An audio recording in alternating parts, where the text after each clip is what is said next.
or very close to it. So let's call the meeting of the Orono Town Council on February 8th to order. And roll call shows that Councilor Robertson, Councilor Gardner, Councilor Osher, Councilor Grenier, and Councilor Perry are present. We expect Councilor Coons to join us a little bit late this evening. Second item on the agenda is approval of minutes of January 11th, 2021. Could I have a motion to approve, please? So moved. And a second? Second. So it's been moved and seconded. Are there any corrections or additions to the minutes of January 11th? If not, Nancy, I assume you're with us. We'll take a roll call vote on that, please. Councilor Osher, Approved. Councilor Perry, Approve? Councilor Gardner, In favor? Councilor Robertson, In favor. and Councilor Green. In favor. And the vote is 5 in favor and none opposed. Thank you, Nancy. Next item on the agenda is our public hearings. Public hearing A is to consider a vitulers license for Nest Coffee LLC, 24 Main Street. And I'm not sure who's doing this one.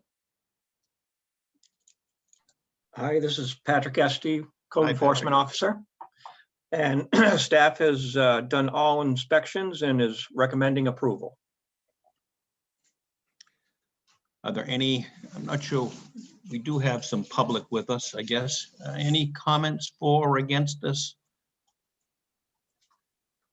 Tom, the only thing I would add is just that, as council's aware, we have had some complaints about compliance with the mask ordinance. Those have been addressed, and prior to Pat's tenure with us, and they are we are no longer receiving complaints from them. So I just wanted to make sure you were aware. Good, thank you. No other comments, we'll close public hearing A and move on to public hearing B to consider a vitulers license for Black Bear Nutrition LLC, 5 Mill Street, Suite 5. This is a new business. Yes, this is a new business, and so staff would be asking for a conditional license.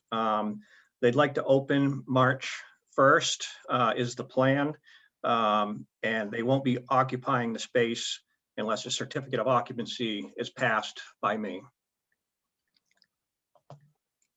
Any comments for or against the issuing of this license? Patrick, who is the owner of this facility? It's Stephen Lovell. He's actually a cousin of mine, and his wife, Elizabeth. Okay. Yep.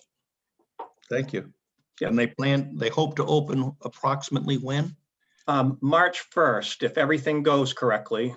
They're cleaning the place up right now to make it look good. Yeah. Would it be possible to just get a little bit more of an explanation of what they intend to do, or is that? So these are nutritional shakes and some teas that they're going to be serving. And so it's going to be a business where you walk in and they might have a few tables where you can sit and enjoy it, or you can just grab it and go. An interesting addition to the community. Any other comments for or against the issuing of this license, which will be issued on condition? Then we'll close public hearing B and move on to public hearing C to consider a 6-month moratorium ordinance on commercial solar projects to regulate large-scale solar facilities. And I assume that's going to be Kyle. It is, I just need to ask Bell to move him to the panel so he can speak with you. So I've allowed him to speak, which is faster than promoting him to a panelist, but it does mean you won't see Excellent. his face. Can you hear me? Yes. Okay. Hi, everyone. This is Kyle Drexler, town planner. So we had a 6-month moratorium in place for large-scale commercial solar projects. As you've been aware, we've been working on drafting an ordinance that is in the Community Development Committee currently. Gone through a couple meetings with that. Staff is asking that we extend the moratorium for another 6 months to allow for completion of that draft ordinance, and then it would, proceed to the adoption phase through planning board and council public hearings. And just to add on, this is for large scale commercial solar facilities. It is not a moratorium on individual residential solar projects if people were still wishing to do that sort of thing. Kyle, I assume that we are hoping we can get this wrapped up in less than 6 months. Yes, that is the plan. And the plan would also be like all of our moratoriums, that if we were able to get this done in 4 months, we would end the moratorium as soon as we were ready to adopt the ordinance. Yep. Councilor O'Shea had a question. Yes, I just wanted to know if you've been approached by any commercial solar companies, and also the one that, just as we were proposing this 6 months ago, there was a residential slash semi-commercial, because the person who owned the residence was actually renting that residence out to other people. So therefore it was a commercial endeavor for him. That I've also heard some people asking about that because it's so visible. So I'm wondering if anyone's approached the town about new solar. So I haven't received any inquiries.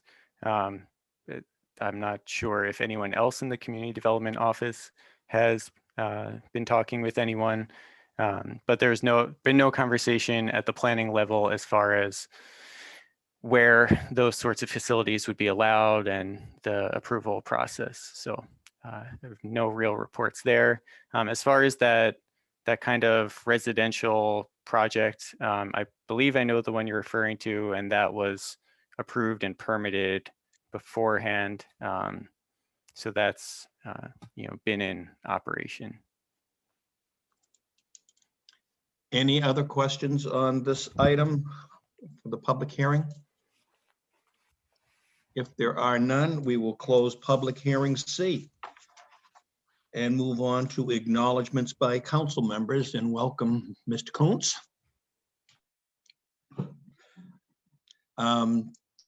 Councilor Robertson, is there any acknowledgements you'd like to make? I just want to say thank you to Bell and staff for our Meet the Candidates night. Yeah. It was, there's a lot of people that attended, which was really nice, and there were some really good questions. And even though some of it, it was difficult technologically, it still made a very good, impression on the public. So Right. went off without a hitch, as they say. And thank you, Bell and staff. Councilor Gardner?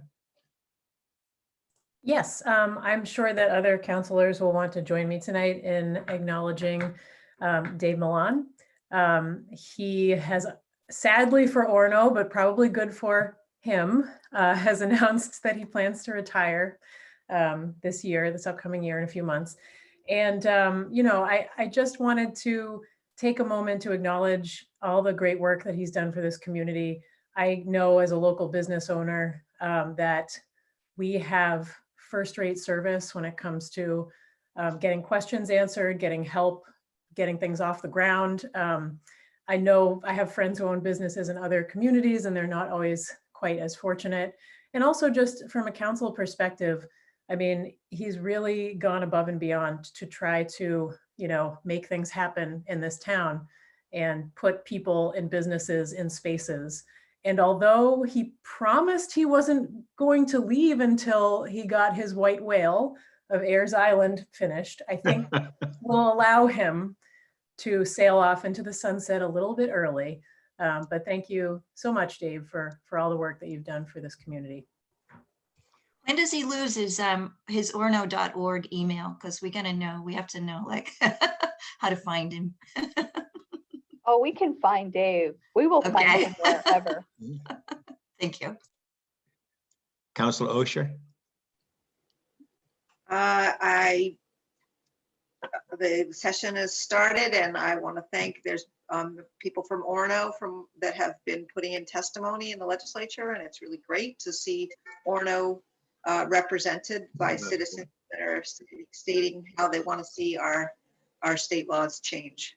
So I want to thank all of the active citizens, and actually also thank the people who came to our candidates night. It was great to see that we had so many people listening in.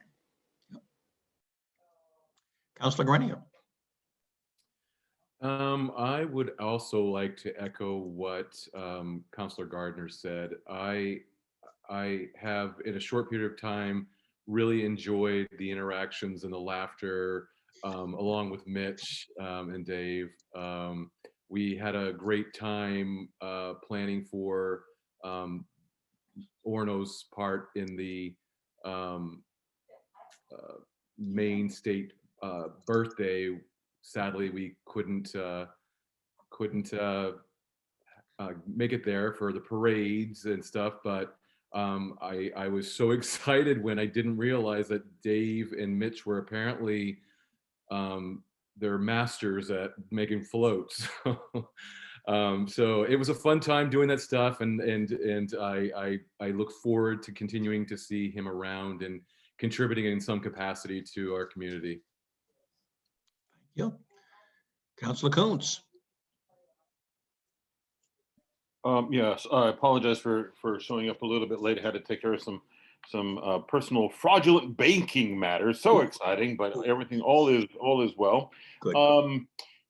Yeah, just basically the two things that have already been mentioned. It was candidates night was great.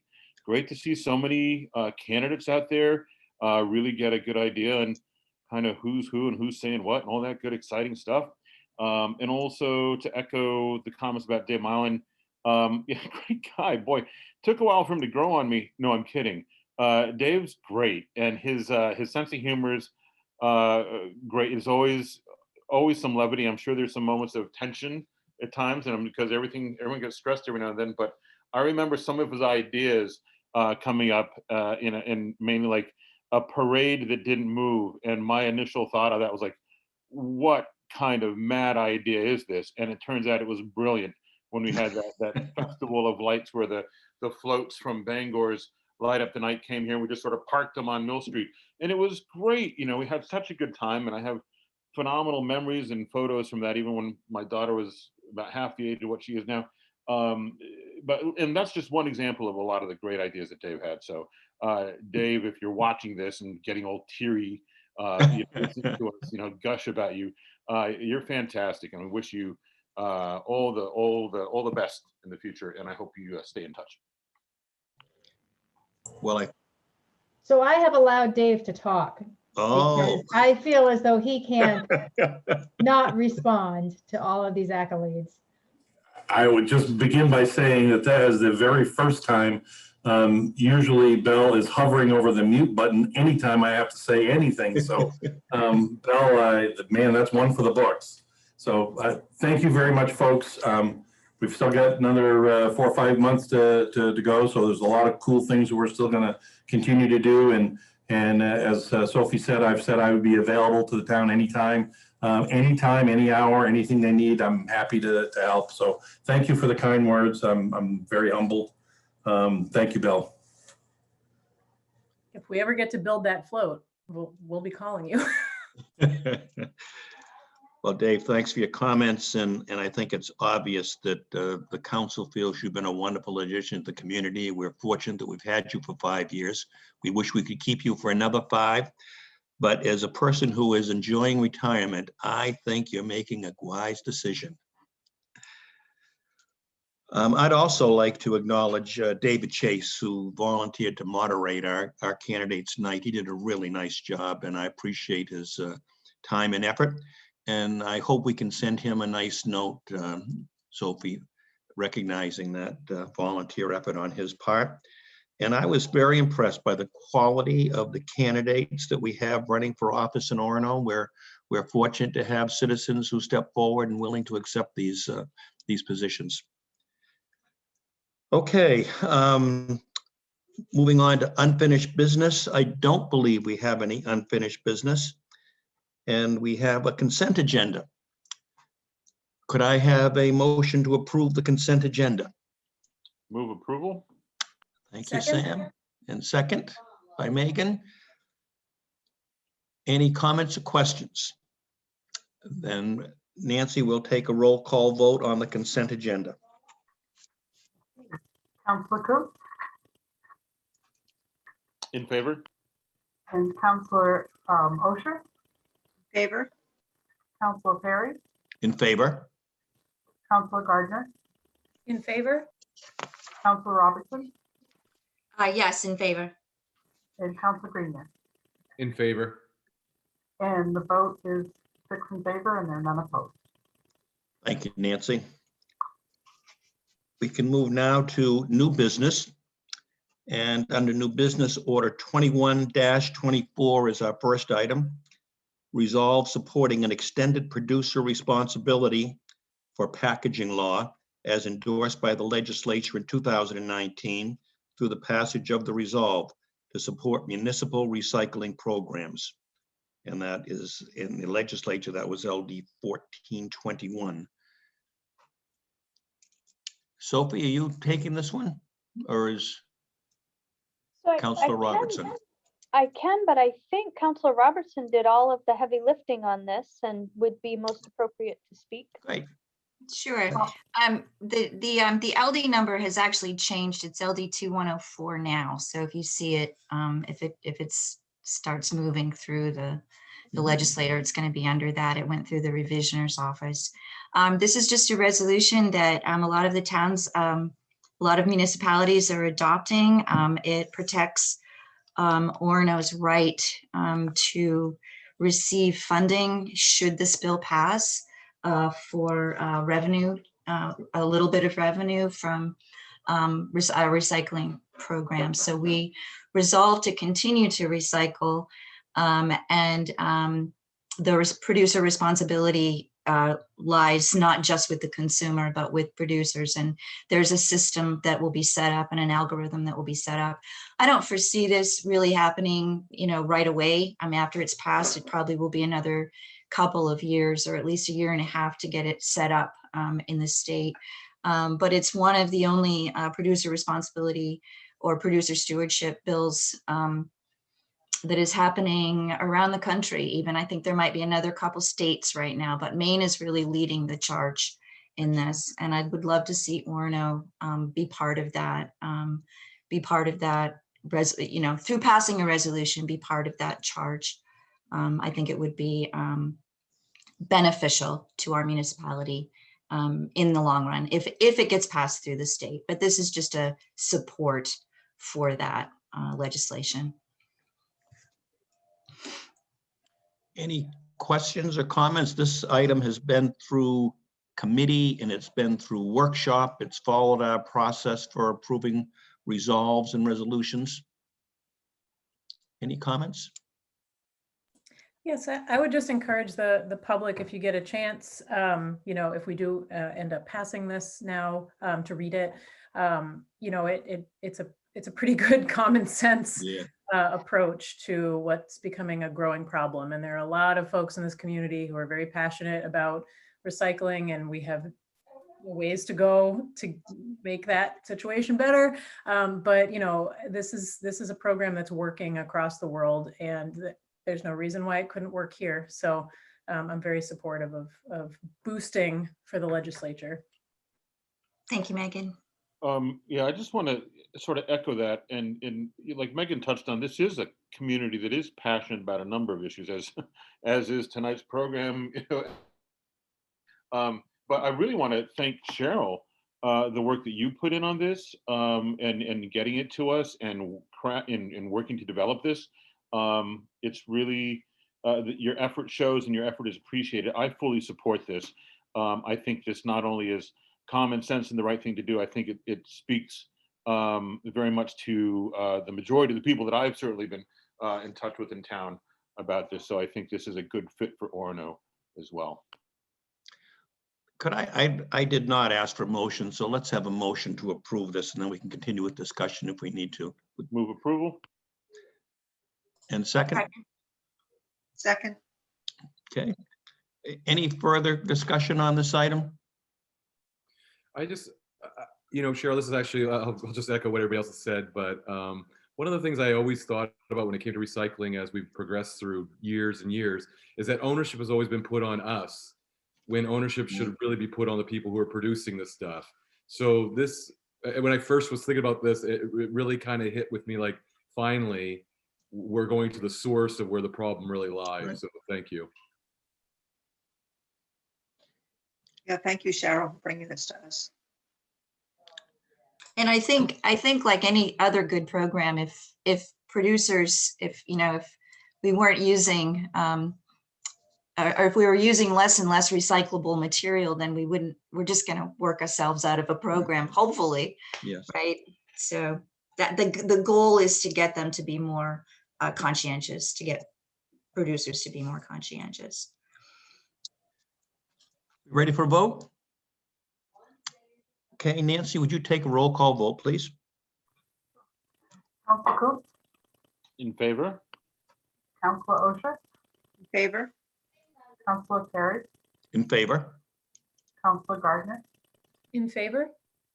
Councilor Robertson, In favor. Councilor Greenwood. In favor. And the vote is 6 in favor and there are none opposed. Thank you, Nancy. Moving on to Order 21-25, order authorizing the town manager to submit a grant application for up to $15,375 to Firehouse Subs, and if awarded, accepting the funds for the purchase of Lucas chest compression system. Could I have a motion to approve this? And then we'll have our discussion. So moved? And a Second. second, please. Okay, been moved and seconded. Is this Chief Lowe's item? I think this is mine. I'm just going to go ahead and jump ahead of Sophie. And I Good. know that's dangerous territory, but I'm going to do it anyway. So what we're seeking funding for is what it says there, Lucas chest compression system. And that's a device that we use when somebody's in cardiac arrest. Traditionally, what we do is we will have firefighters, EMTs, or in our case, the combination, provide chest compressions to a person who is in cardiac arrest. The tricky part about that is one, there's a rate that you have to follow. And the rate right now to push on somebody's chest to make sure there's adequate blood flow is from 100 to 120 times a minute. And that's relatively fast. The second thing we have to do is make sure that we have adequate depth. And we have to go about 2 inches down when we push on an adult patient. So the bigger the patient, or the more muscular the patient, the more effort is exerted by the people doing those compressions. What we run into is provider fatigue. So after about 2 minutes, the provider actually gets fatigued, the compressions become less effective, and blood isn't circulating the way it should. So there is a process where we can rotate out people every 2 minutes. But when you have limited staff like we do, and we're required to provide medication, electricity, manage a person's breathing for them and all those things, hands get, our resources get very limited on the scene. So by having a device like this, what we're able to do is rely on the machinery to do the compression for us. What that does is it doesn't tire. The battery will run an entire incident if we run across something like this. And some of these can go 30 to 45 minutes, depending on the situation we encounter. The rate will always stay the same. The depth will always stay the same. And probably the bigger thing is the blood pressure when the heart is pressing always stays the same. The biggest failure in traditional CPR, which is when we use our hands, is that when we stop doing CPR, the blood pressure drops to nothing. And it takes us a while or a certain number of compressions to build that blood pressure up so that the body can actually function properly. And by using a system like this, we're able to consistently maintain that pressure through the entire time. Unfortunately, I don't have the exact numbers for you right now, but these systems are being recommended. There is a higher admission to hospital with pulse rates. We're still researching what the discharge rates are, but they really do provide the best chance of survival if we're going to be dealing with a cardiac arrest patient. So that's my synopsis, I guess. Thank you, Chief. Questions on this item?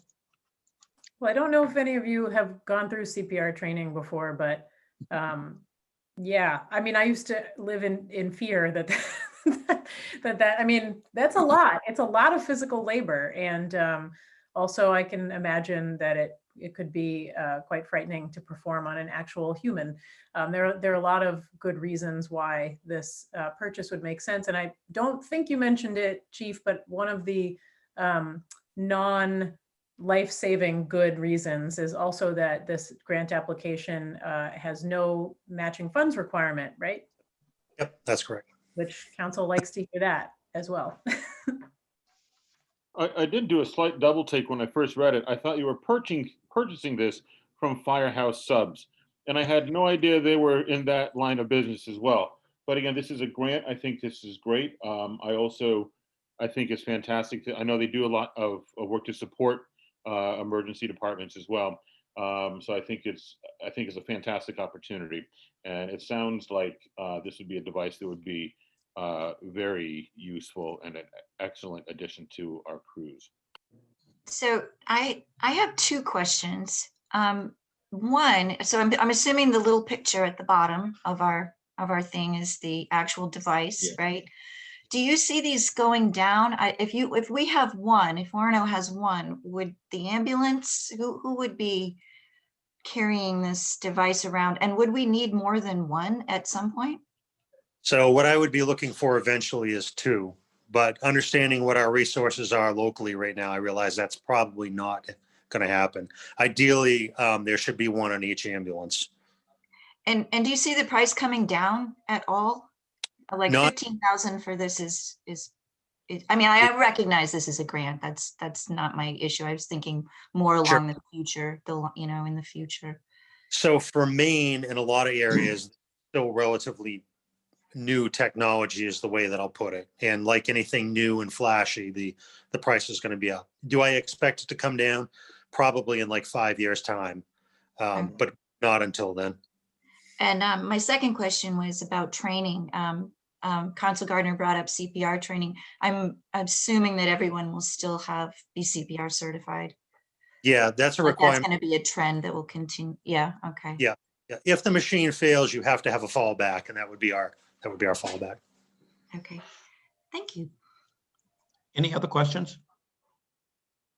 Thank you for the information, Chief, and the written material that came with the agenda was very clear and helped us understand this. Nancy, I think we're ready for a vote. Okay, Councilor Kuntz, In favor? Councilor Osher, In favor? Councilor Perry, In favor? Councilor Gardner, In favor? Councilor Robertson, In favor. and Councilor Greenyer. In favor. And the vote is 6 in favor, and there were none opposed. Thank you, Nancy. Moving on to Order 21-26, order authorizing the town manager to submit grant applications for up to $44,765 to the Federal Emergency Management FY20 Assistance to Firefighters Grant Program for equipment to aid in the development of a new fire department physical fitness program with a 5% match of $2,132 drawn from the approved FY21 fire department operating budget. And I assume this is going to be Chief Lowe again. This will be me again. I move that first. Oh, Thank you, Nancy. I have a motion to approve first So moved. and Second. a second. Moved and seconded. And now for Chief Lowe. thank you. So this is a grant. What we're looking to do is bolster our fitness efforts in the fire department. There has been, over the last year, a tremendous focus on improving physical fitness, overall health, both mental health, physical health, better eating.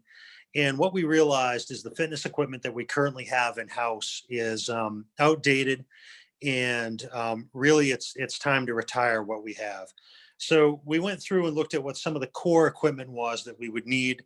We talked to some of our partners at UMaine that are involved in wellness and fitness up there, and looked at some of the other equipment in facilities used by other departments in the area. And what we came down with was a core list of equipment that focuses both on cardiac and strength training that would be beneficial to the fire department, not only to the fire department, but the town in general. Currently, and it has been for the last several years, the number one killer of firefighters is cardiovascular related events. That's sudden cardiac arrest, and that's also stroke. In addition, slips, trips, falls, overexertion are some of the primary drivers of injury that occur either during training, on emergency medical calls, or actually while firefighting themselves. And a lot of that is due to what's called work hardening. And when you work harden, that's when you go in and you do physical fitness that is related or is functional to the work that you do. And I know some of the counselors have some experience to CrossFit. A lot of that functional fitness is similar to that, where you pull, you push, you lift, and those types of things. So that's really what this is geared for. We're working with the labor management group through the union. So it's the myself, Deputy Chief St. Louis, and the executive board of the union, as well as with Sophie. When it comes time to renegotiate, we're considering, or we're strongly looking at mandatory fitness and what those fitness requirements would be. The result of that is hopefully reduce fireground injuries, reduce workers' comp related injuries, and, you know, I hate to say it, but potentially reducing the likelihood of some type of catastrophic illness or injury on the fireground. So a lot of benefits to this. The problem is it's very expensive to undertake, which is why we're asking for this sum of money. 5% match, if we're awarded this grant, is really peanuts for the amount of equipment that we're looking to bring into the fire department. The last thing I'll say about this grant, and actually the other grant that you should be aware of, is most of these grants, or all of these grants rather, were driven by the line staff. Certainly they came to me, we talked about it, we talked about approaches, but it's firefighters below my level that have compiled this information, put it together, and brought it forward. I think two things that this identifies. One is a change of mindset as to understanding that money doesn't grow on trees, and that if you want to have things, then you need to be able to reach out and find alternate revenue streams. Hold on just one second.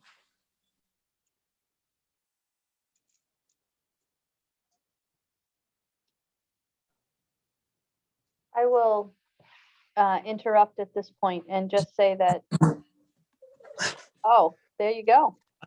I'm sorry about that. I have two dogs in the house that would have gone ballistic when my wife came in if I hadn't got up and moved quickly. So I guess, I'm sorry. So just to finish out my thoughts is I certainly applaud them, because even the youngest guy, or the newest member, I should say, of the fire department, who's only been there for about 6 months, was instrumental in writing the Fire Act grant, the $44,000 one. And it's the effort has resonated through the entire department. So I just wanted to let the council know that it's not solely management that understands the strain on the town and the limited resources. It really goes through the entire organization. Comments or questions I on have this just order? one question. And that is, what is a rogue donkey, and do we have to feed it? We don't have to feed it. And honestly, that is one piece of fitness equipment I'm not familiar with. Although I have no doubt that when we use it, it will be extremely painful, like most rogue equipment is. Thank you. I have it on good authority that Captain Hardison is going to be way ahead of the game, so I would watch out if you have fitness equipment. Excellent. I think this is a great idea. I think I'm very happy that folks took the initiative to really go after these grants. Especially because, I mean, this is, as an employer, the town is potentially wanting, staff to do something, but the best way to achieve that goal is to set people up for success. And instead of the town going into negotiations saying, well, hey, you guys should be having this standard of physical fitness, go do that. To be able to actually support them in that goal is great. I love that. So well done, everybody. Excellent. Any other comments? Yeah, I just want to say Meg and I are like the CrossFit junkies, so we really appreciate fitness and strive to be as fit as possible. Here in my 50s, I'm probably the most fit I've been in my entire life, including the Army. So I'm behind any kind of project or item that encourages and pushes people to be very, very healthy and strong, which we need our firefighters to be strong. So good on you. And I'll tell you what, if this grant goes through and you guys get that equipment, maybe Terry and I will come do a WOD with you and you'll run for your money. We'll hold you to it. On the less fit portion of our population, which I represent, I would like to say I still think is a great idea, even though I don't do insane stuff at Black Bear CrossFit or whatever that crazy adrenaline rushing place you guys go to is. I'm kidding. Well, I'm not. But I think this is fantastic. I also want to acknowledge, as Meg alluded to, the appreciation that they took the initiative on their own. Thank you, Chief, for sharing that with us. And not only that, but the work they do in general. We take this really seriously. And we often are, when Josh comes here and we speak with him, we always say, yes, we're so grateful for the work the police department does. We are equally impressed and thankful for the work that your crew does. And thank you for leading this team. You've done a great job with this, and accolades all around. Thank you. Nice. Any other comments? Then I think, Nancy, we are again ready for a roll call vote. Councilor Coon, In favor? Councilor Osher, In favor? Councilor Perry, In favor? Councilor Gardner, In favor? Councilor Robertson, In favor. Councilor Greener. In favor? And the vote is 6 in favor and there were none opposed. Thank you. So moving on to Order 2127, we have a little complication on this one. We have an amendment that would like to add to it with your approval. And I'll read the order first. Order 2127 is order authorizing the town manager to purchase and install a generator with funds drawn from the Center for Tech and Civic Life Grant Fund. And the amendment is, if I have this correct, order authorizing the town manager to negotiate with the two lowest bidders to purchase and install a generator for the town at a cost not to exceed $55,000, including, I'm losing my, there we go, including site work and fuel connections with funds drawn from the Center for Tech and Civic Life Grant. So I might need a little help with this. Are we substituting this order for the one that was published? Okay, so that is the new, it's really not an amendment, it's a new order or a. If you are agreeable, that is my recommendation. And it's Good. because we have a time constraint Yeah, in terms of utilizing. I think that's much less complicated to substitute what I read for Move the approval. printed order. Move Thank you, approval sir. of the new. the new Yes. amendment, the new order. Thank you. Thank you. Second. Thank you. Sophie, I think this is you. Actually, I think it's Val, are you prepared? Ah, Sure.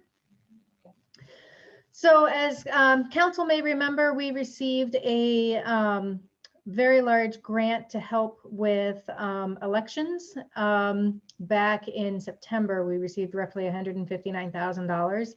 And that was primarily for the November election. But the grant Center for Tech and Civic Life allowed us to amend our grant application to extend that out for future elections. And one of the big kind of gaping holes in our election readiness is often apparent during the March election, which we are coming up on, when we usually have a snowstorm and we're worried about the power going out. And one of the big issues with the power going out at the town office is that while it does still run the heat, it doesn't run all the lights. So we would be sitting there in the dark trying to run an election with flashlights, which I'm sure you can imagine would not work well. So this generator would allow us to connect the entire town office building and power that whole building if the power goes out. And I'm sure all of you have experienced, we have many more of those power outages lately, as opposed to a rare occasion.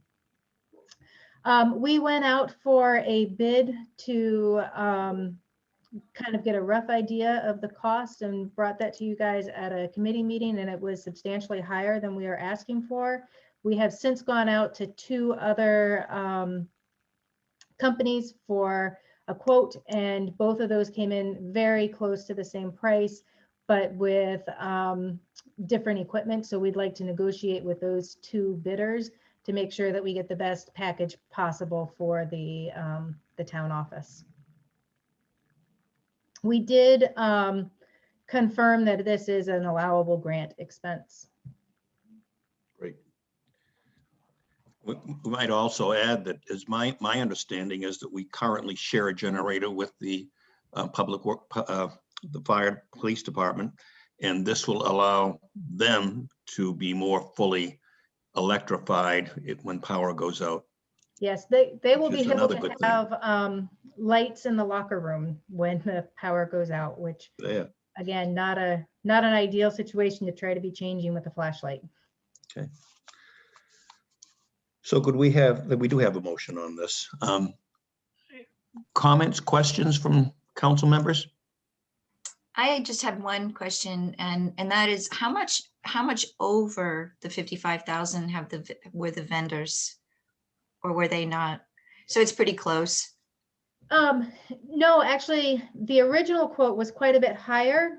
So we had come to ask if you would authorize additional expenditure. The new quotes are substantially under that 55,000. So that allows us to do the site work, the bury the lines, and then also we just want to confirm that the quotes that we got, since they were so much lower, do indeed cover all the bases. But that does allow us to fully expend the grant funds. Okay, thank you, Bill. As the owner of a standby generator, I think this is a wonderful idea. Yeah, I would be curious, Belle, going forward, what the actual price is. I actually, at my business up here, back in 2007, installed a big generator with 4 propane tanks attached for the entire building, and it was over 50,000 back then in 2007. So I'd be curious about what they're exactly offering. So I think we can forward the 2 quotes that we're going to be working with. And particularly if anybody has experience with this, we'd love to hear your experience. We, of course, already have the propane tank in place. So we don't have that expenditure. And we've got Public Works that would be able to put our fixed concrete pad in place for us. So we have some savings there that you might have experienced. Have you considered using natural gas? You So have I natural did gas ask in the that building. question, Tom, and the reason why it's on propane is because if for some reason you are cut off from all utilities, you want to be a self-contained island. So, you know, if perhaps the power goes out because there was a natural gas explosion, now we're our own self-contained system. That makes sense. Any other questions? Then I think we are again ready for a roll call vote, Nancy, on order 2127. Counselor Coon, Favor? Counselor Osher, In favor? Counselor Perry, In favor? Counselor Gardner, In favor? Counselor Robertson, In favor? and Counselor Greener. In favor? And the vote is 6 in favor and there were none opposed. Thank you, Nancy. Moving on to order 21-28.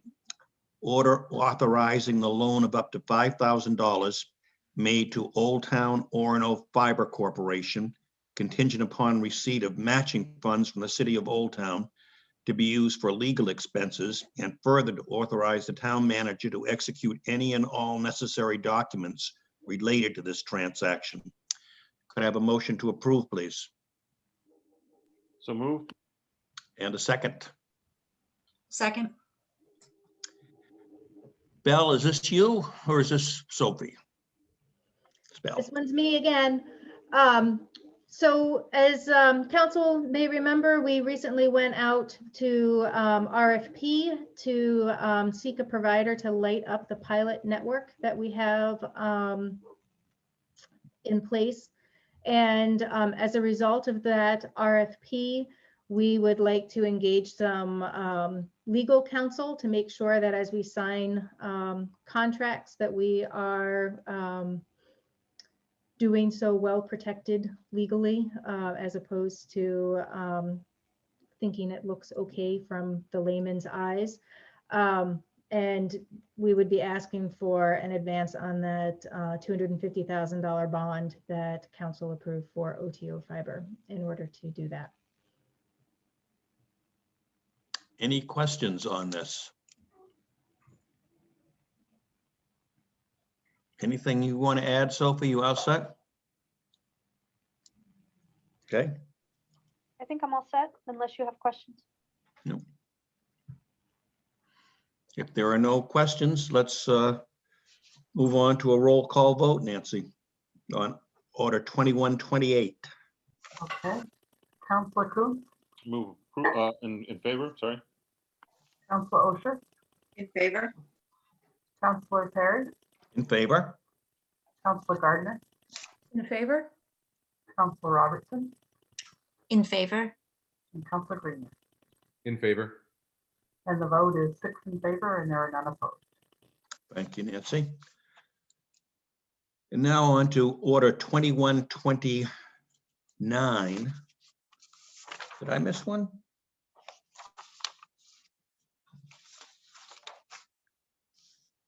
No, 2129. It looks like we have them out of order. Yes, that Council. helps. Yep. Well, I guess we might as well go in the order they're printed, if that's all right. So order 2129, an order authorizing the town manager to reallocate $400,000 of the funds remaining in the debt reserve account to the capital infrastructure revenue account. And I'd like a motion on that, please. Move approval? And a second. Second. Thank you. And I'm sure this is Sophie's. This one is mine. I've got Rob for backup just in case, but we assigned funds to pay off a debt. If you recall, we allowed those funds to lapse to fund balance at to unassigned fund balance 2 years ago, and last year we reassigned it. When we reassigned it, we picked up an extra debt payment. So when we ended with the final payment of the debt, we actually had a surplus of $490,000. Brought this to your attention when we looked at the audit last year and decided the money was all there, so we should just leave it and not restate the draft financials. So here we are at the end, and my recommendation is Rob has put together an incredible package of special infrastructure projects that will really move us forward with our plan. He needs another $400,000 to make that a reality. And my suggestion is that we reassign these already assigned funds into the capital infrastructure reserve account to fund the rest of that project. Questions or comments from council members?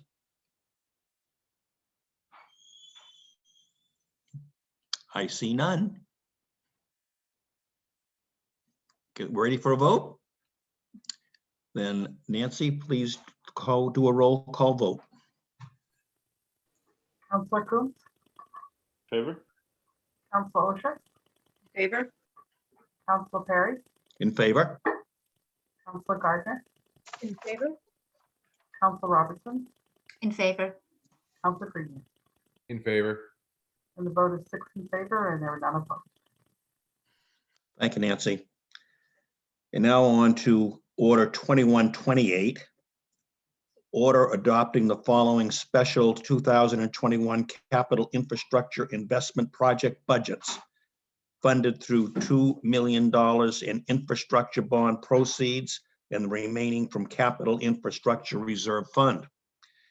And just to continue on, the project includes College Heights and Chapel Road reconstruction for $900,000.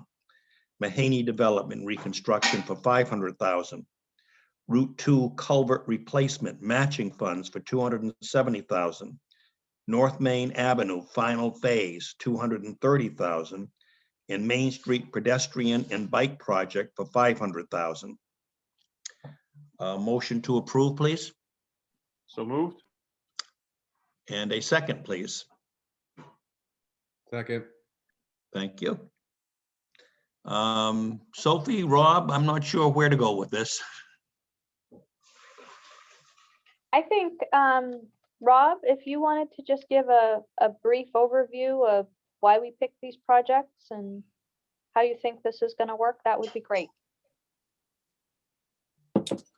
Sure. So first off, we chose all 5 of these projects because they represented significant improvements that will last for a considerable amount of time, specifically long, at least as long as the term of the bond. So these are not maintenance type projects. These are significant investments in infrastructure that will last over the long haul.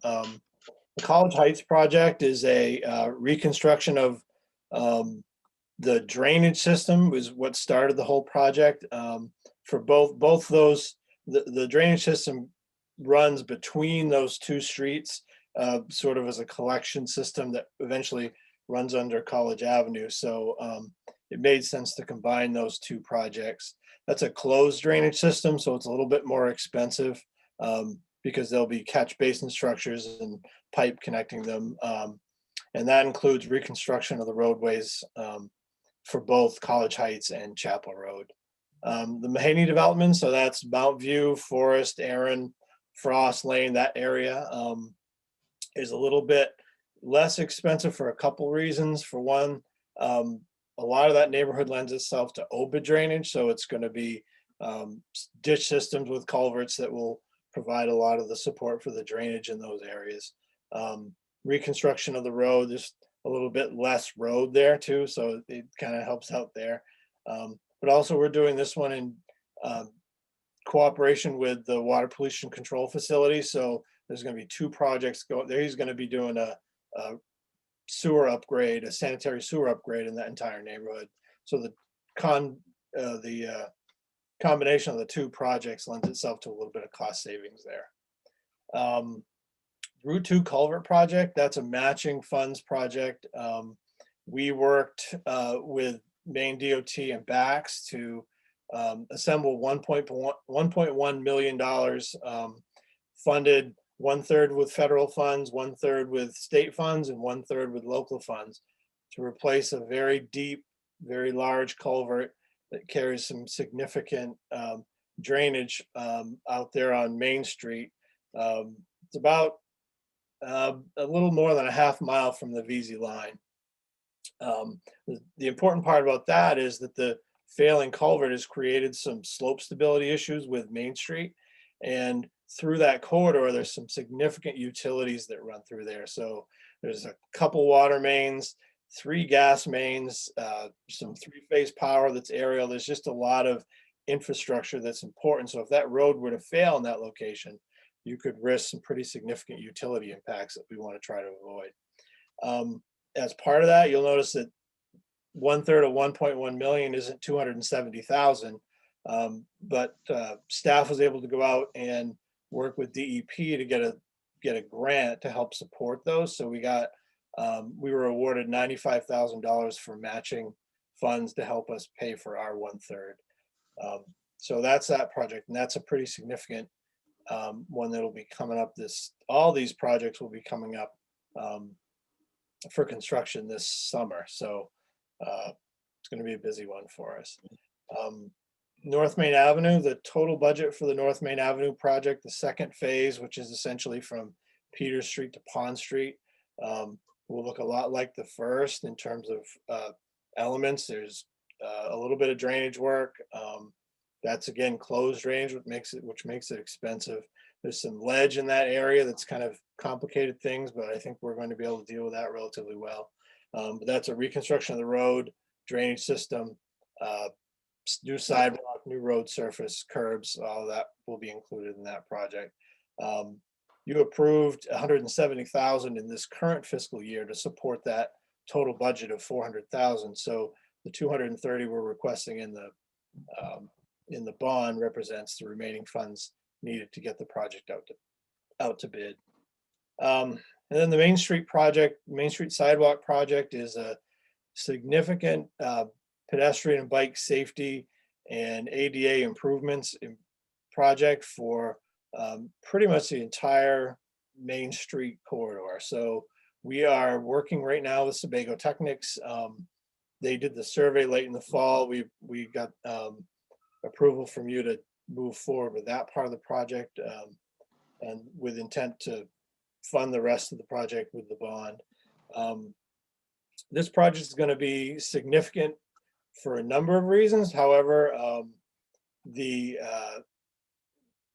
issues that will be addressed there will be impactful for the community. It's going to be a project that people will notice. Of course, it's going to be right on Main Street, but I hope they notice for the right reasons. It's going to be hopefully working. We're working with a consultant right now, as well as an advisory committee of community members, to help make some improvements that will make that area much safer for pedestrians and bikes, but also will make sense for all modes of traffic, so that we'll be looking at transit stop locations, all those types of things as well.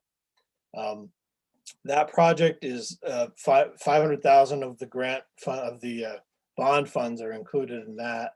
But we're hoping that $500,000 investment of local funds will help leverage more funds in state and federal matching. We've already gotten word from the state that they are going to give us some planning funds to help work through the design phase of relocating the crosswalks in Main Street to make them safer and much more convenient for everybody. So that's what the 5 big projects that we're looking at are funded through this. And again, the total that we're requesting to budget for this time is 2.4 million, 200 from the bond and 400 from the infrastructure reserve. Maybe 2 million from the bond? What did I say? 2 million. 200, yeah. So before you go on that, at some point this evening, Rob, could you also address our short-term response to a couple of concerns on Main Street, so counselors know what will be happening there?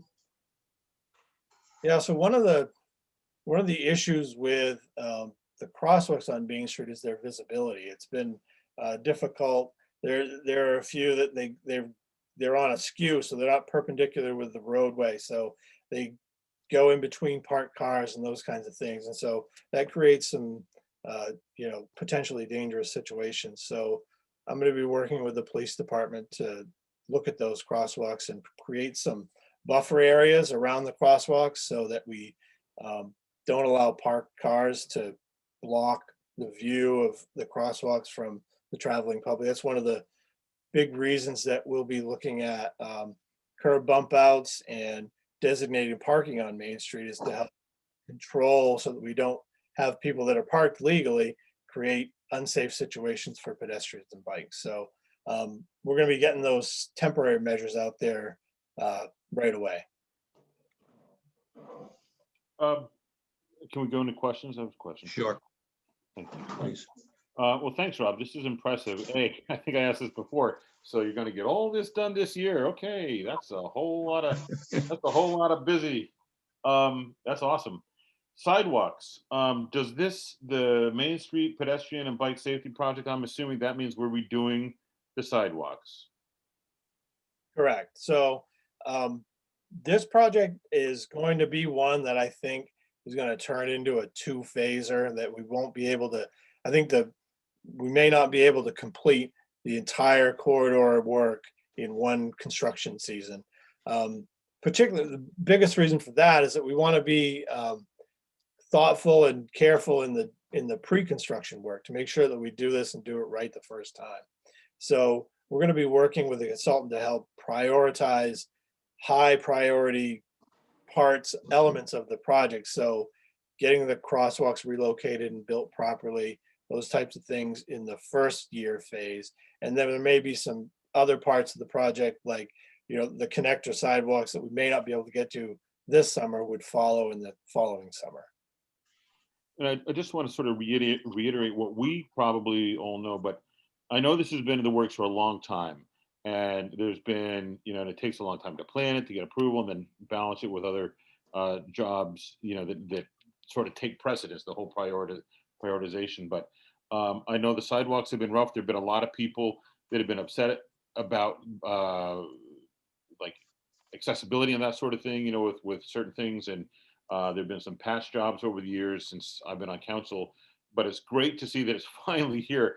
I get and I appreciate all the work that's gone into this, and just for people in the public maybe who feel like it hasn't been addressed, it has been being addressed and is part of the overall plan. So I just want to again commend you with the work you're doing, and I'm thrilled that it's going to be happening. So that's it.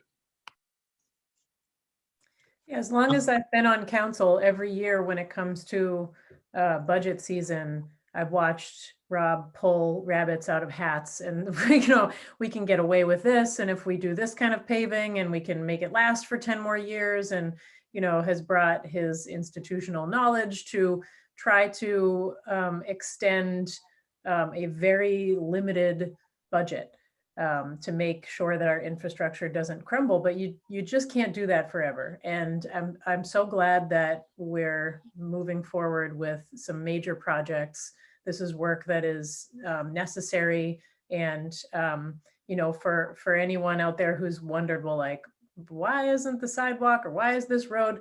It's like, this man's done some magic tricks for a long time to make sure that the roads we have stay in the condition that they're in. And, and so I'm just, it's really exciting to see these projects moving forward. So. Any other comments or questions for Rob or Sophie on this? I think this is a great advance in the infrastructure work that needs to be done in our community. And I just can imagine the activity that's going to be going on this summer. So I have one comment, which is I'm so glad it's happening now. When I got on the town council in the fall of 2017, I asked Sophie about it, and she said, it's on the plan. We're going to do this. And so I have had to learn a lot about the pace of government, and being taught by our staff here, and that they do things in timely manner, a little bit at a time, to make sure that we can cover all the costs. So I appreciate the work that you've done to get us to this point, and I'm looking forward to this project. Any other comments or questions? Thank you, Rob, for the presentation. And Nancy, we're ready for a roll call vote. Counselor Coats, In favor. Counselor Osher, Favor. Counselor Perry, In favor. Counselor Gardner, In favor. Counselor Robertson, Yes, in favor. Counselor Grenier, In favor. And the vote is 6 in favor and there were none opposed. And I will change that order to 21:30. Thank you. Nancy, thank you. We're moving on to council committee and representative reports. And I will start with the report from the Finance and Operations Committee, which met in January. We had a presentation from James Jackson Sanborn, president of the Orono Library Foundation, about early on plans for a library expansion, which was very interesting, and we seemed supportive of it. We talked about the generator purchase that we have dealt with this evening. We reviewed the budget schedule and process for the FY22 budget, which is already underway. And we reviewed the financial reports. And I think that was it for our Finance and Operations Committee. Community Development, we have a report from them. Yes, we do. We actually met on January 21st. Kind of had a little segue at the beginning with Sophie. Did a little discussion about the internet issues that we were having at that point, and also discussed about appointments, how they'll be handled down front. So, but internet was working good after the end, so that was fine. We also talked with BACS, the Bangor Area Comprehensive Transportation System. We had an update from them. Continuing the process of expansion. They're studying the ongoing effects on the town budget based on extra time. So they did reiterate that we split that cost 50-50. Code enforcement, we talked about a new approach to electrical permits and inspections, given the fact that we don't have an electrical inspector, what that would look like for us. So Dave Mylan reached out to the state and there really is nothing. So through a conversation that we're having with David, who's a master electrician from the town of Old Town, he proposed a $2,000 a year contract to provide services to Orono. Was it 2,000? Oh, how I wish. How about 7,000? Oh, wait, did I write? Oh, it is 7,000. Sorry, I gave us a discount. It was less than H green stamps or something. So anyway, we're in the process of discussing that, and we'll figure that one out. We also talked about the marijuana referendum, the public info plan. The website will show what people are voting for. So there was talk about what does it look like? Will they understand it? Kyle checked in on what we have, and if there's any changes or additions. So Kyle's working on that. We talked about expansion of OPD's community policing program. Chief described community policing, and they're currently what they're currently doing the past year requires of it to be formal. So creating the community services divisions with a full-time officer, which we kind of discussed in the last meeting about what that looked like, with Officer Ed Lesky being the director of community policing, and Courtney James will transition to school position and reorganization, not a new position. So that's what we had. Thank you, Terry. Comp plan, Megan?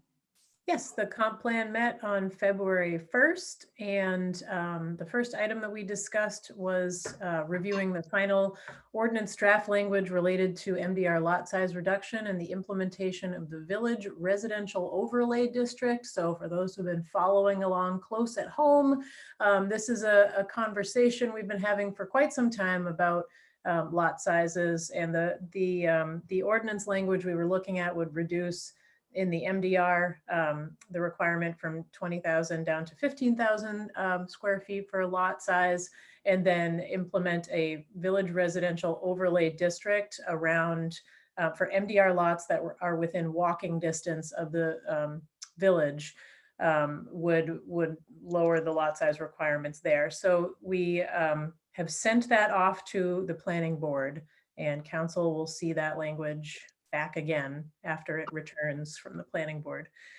We also talked about a contract zone. It was an initial contract zone request. So these folks just wanted to get a read from council on whether we may be generally supportive of a contract zone in that area before they go through the application process. So we heard a lot about their business and talked about the neighborhood and would it fit in. And so they're gonna go ahead and work with the town planner on the application for that contract zone. And then finally, we talked about formalizing internal staff and council process for considering contract zone requests.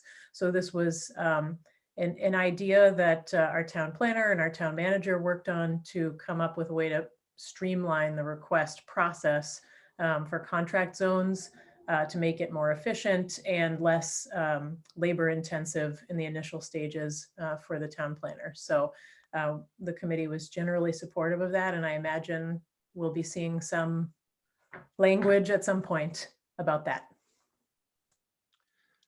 Thank you, Megan. Cheryl, has your group met since our last meeting? Yes, I actually have two. So, and I just wanted to say kind of formally, publicly, that the Orono Economic Development Corporation just received a $120,000 grant to retrofit and renovate Taylor Bait Farm. So it's going to be the Caribou Bog Recreation Center.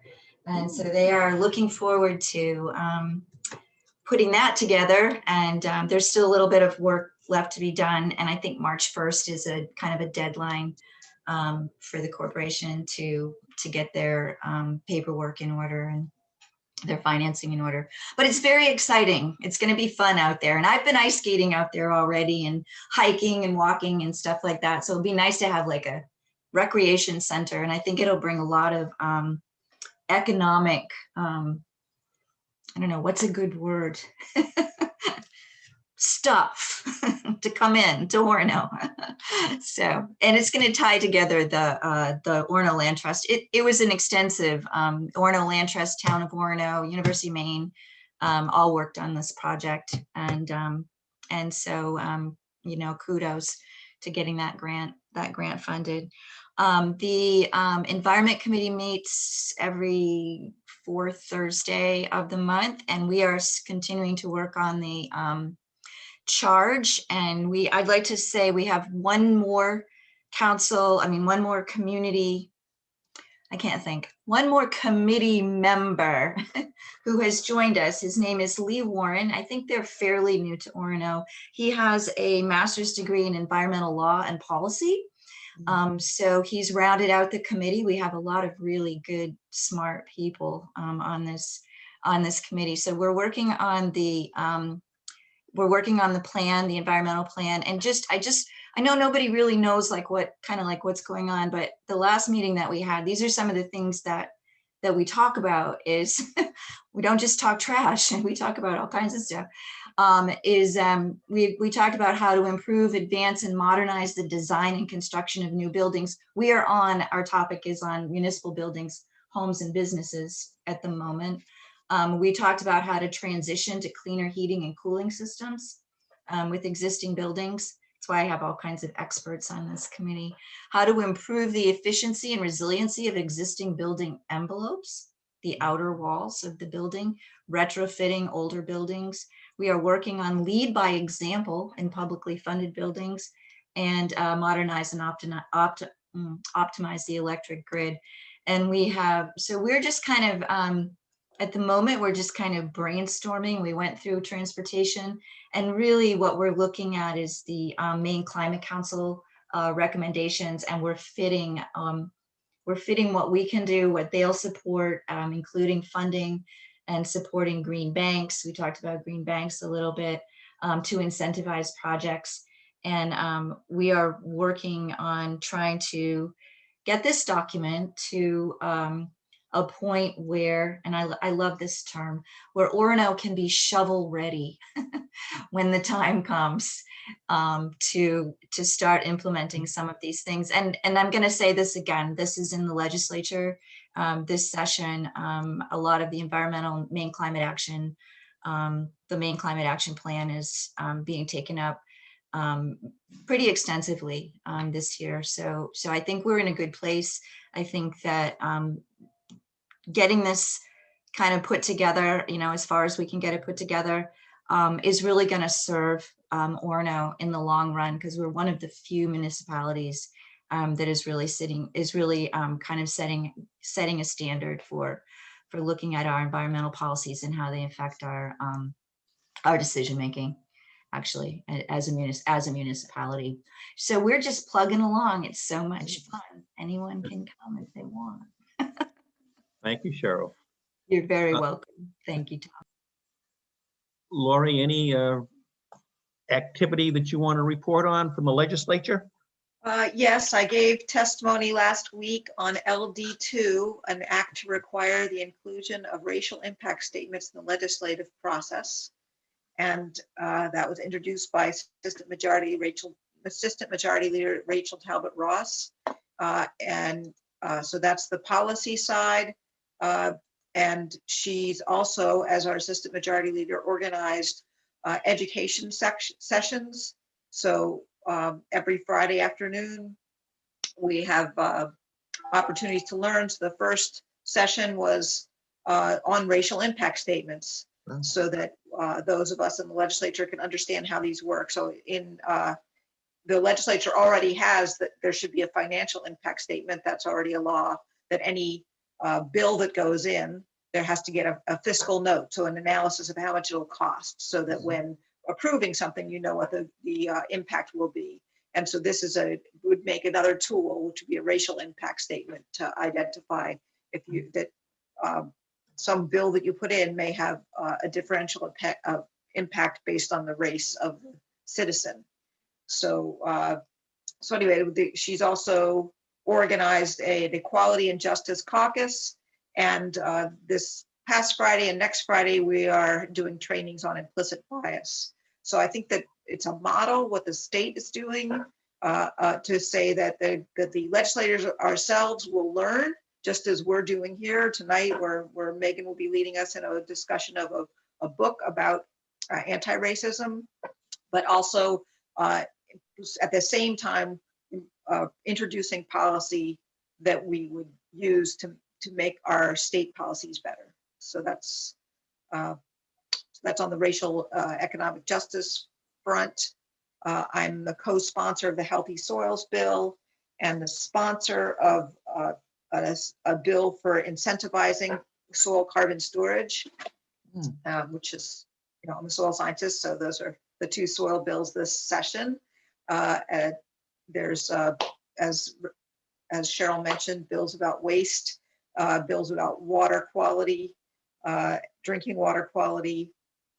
And I really encourage anyone who wants to learn more about working as a citizen to get your thoughts across the legislature to contact me, because one of my goals is to get more people from Orono connecting in Augusta. Thank you, Lori. That's very informative. Okay, are we ready to move?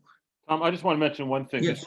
This is something that Megan recommended before, and I actually participated in this several years ago when I worked at UMaine, but I attended the Safe Zone training at the UMaine Rainbow Resource Center on the 3rd from 1 to 3:30, and that was led by Rob Jackson. And I highly recommend that. I mean, this fits into like the work that we're trying to do here. It's something that's great for personal growth, and also being a higher education professional is really important for me to have that personally. There are 2 more coming up that are scheduled for this semester. I just want to throw a quick plug in for that. Tuesday, March 16th from 9 to 11:30, and Thursday, April 22nd from 2 to 4:30. They're all on Zoom. It says right here that they're available to anyone, students, staff, or faculty, and community members. So if you have questions, go ahead and Google that, umaine.edu, then search for the Rainbow Resource Center, or you can contact Rob Jackson. It's a phenomenal program. It's important work to do, and I just recommend that, as it has earlier been recommended here, for anyone who's interested in that. Great. Thanks, Sam. Okay, are we ready to move on to future agenda items or items of concern? Lori? Yes, are we moving on to that? Yes. Okay, I hope I'm not speaking out of turn. So I was really impressed that this week, yesterday actually, our new Defense Secretary, Federal Defense Secretary Lloyd Austin, he made it clear that leaders at all levels of public service but specifically in the Department of Defense and the Pentagon, would be, we're not allowed to make statements on social media and that were anti-democratic or had anti-BLM rhetoric. And I thought that that was a strong statement, because we know from what happened and the study of the people who participated in the insurgency in our capital on January 6th, is that 20% of them were either retired military or National Guard or police. And that shows that we have a challenge within our ranks of people who are anti-democratic in their thoughts and are supportive of government overthrow. And so I was very pleased that the new Secretary of Defense said that that wasn't going to be accepted. And here at our state level, the journalists in Maine found that the chief of the Maine Capitol Police, also on his social media, both in Facebook and on Parler, was anti-BLM rhetoric and also anti-democratic rhetoric, questioning the results of the election that has been supported in all the research that it's fine, that it was fine and true. So he's been on leave while they're investigating that. And I think that as legislators, or excuse me, as elected officials at this very local level, we know that all politics is local. And in fact, we have local public safety people, and we would hope that they do not believe in anti-rhetoric or anti-BLM ideas, but statistically, we would assume that it could be as many as 20% of our population would have those beliefs. And so I'm just, the new businesses, I'd like to think our town to think about a way to make it clear and perhaps make policy, because since I've been on the council, we've been alerted to social media posts by people who work for this town of Orono that others from outside the town alerted us they thought were problematic. And so I'm not sure that we may have a policy. I know that we've talked about it in the past, but I'd like us to revisit that and hear what the policy is and decide whether or not we need to make it stronger, clearer, or have consequences associated with saying that that's unacceptable behavior. Okay. Thank you. Sophie?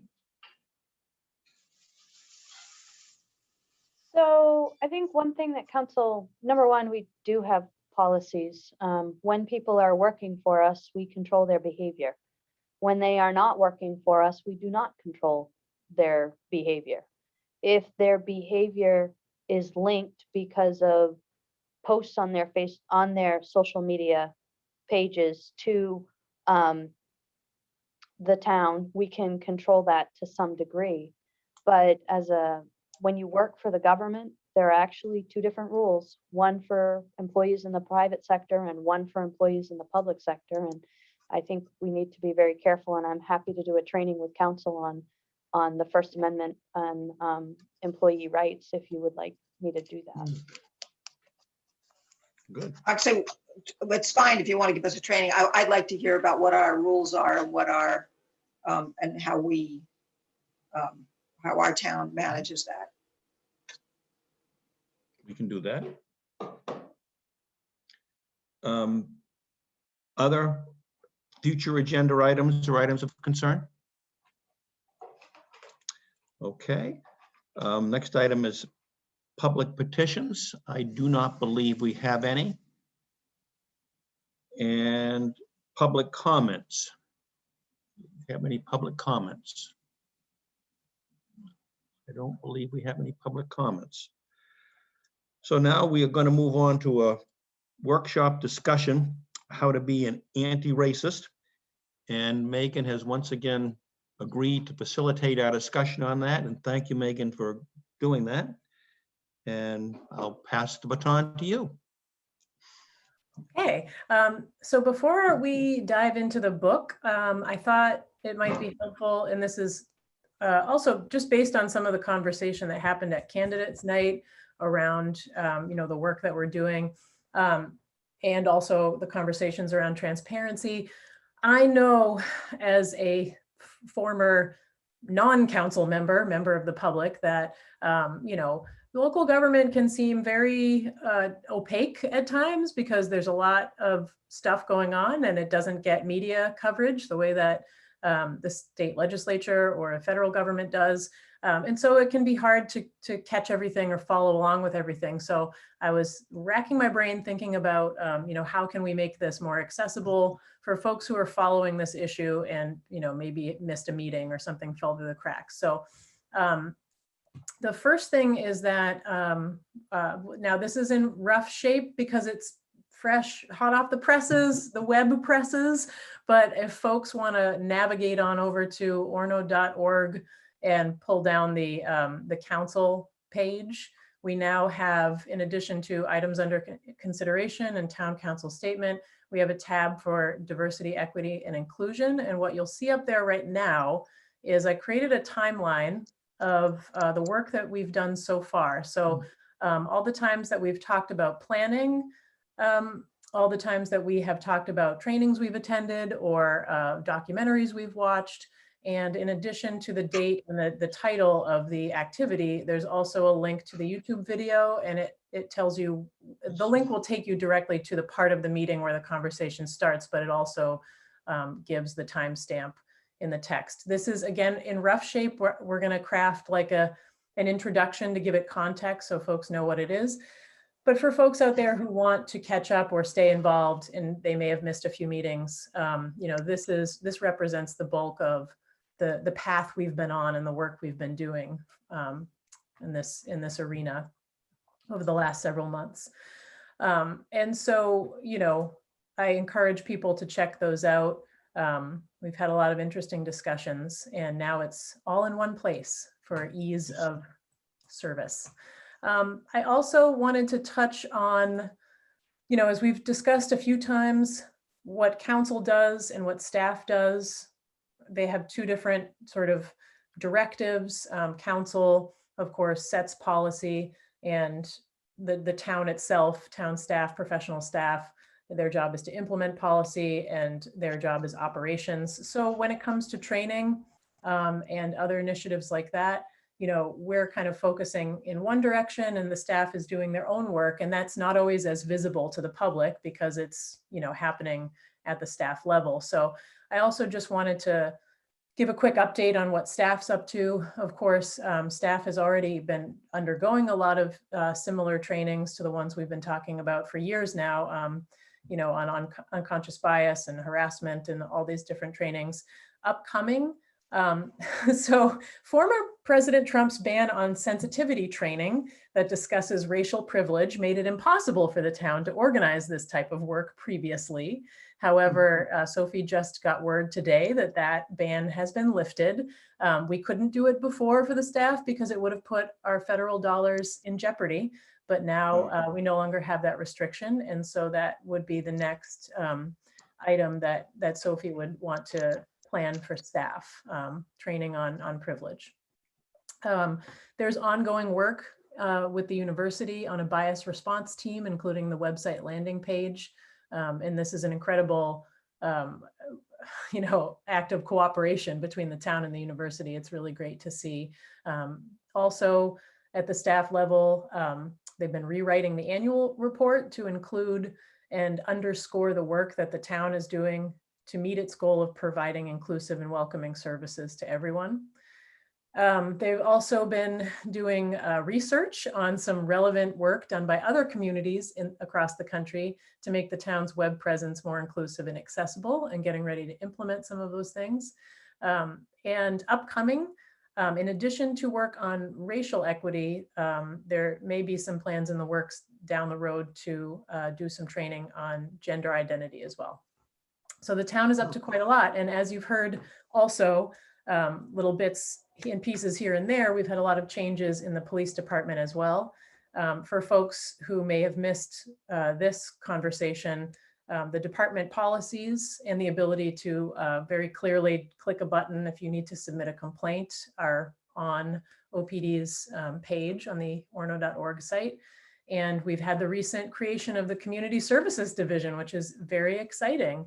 And the focus of that, a specific focus of that, is developing and overseeing the implementation of strategies aimed at ensuring equitable and inclusive service delivery. So there's a lot going on in the town.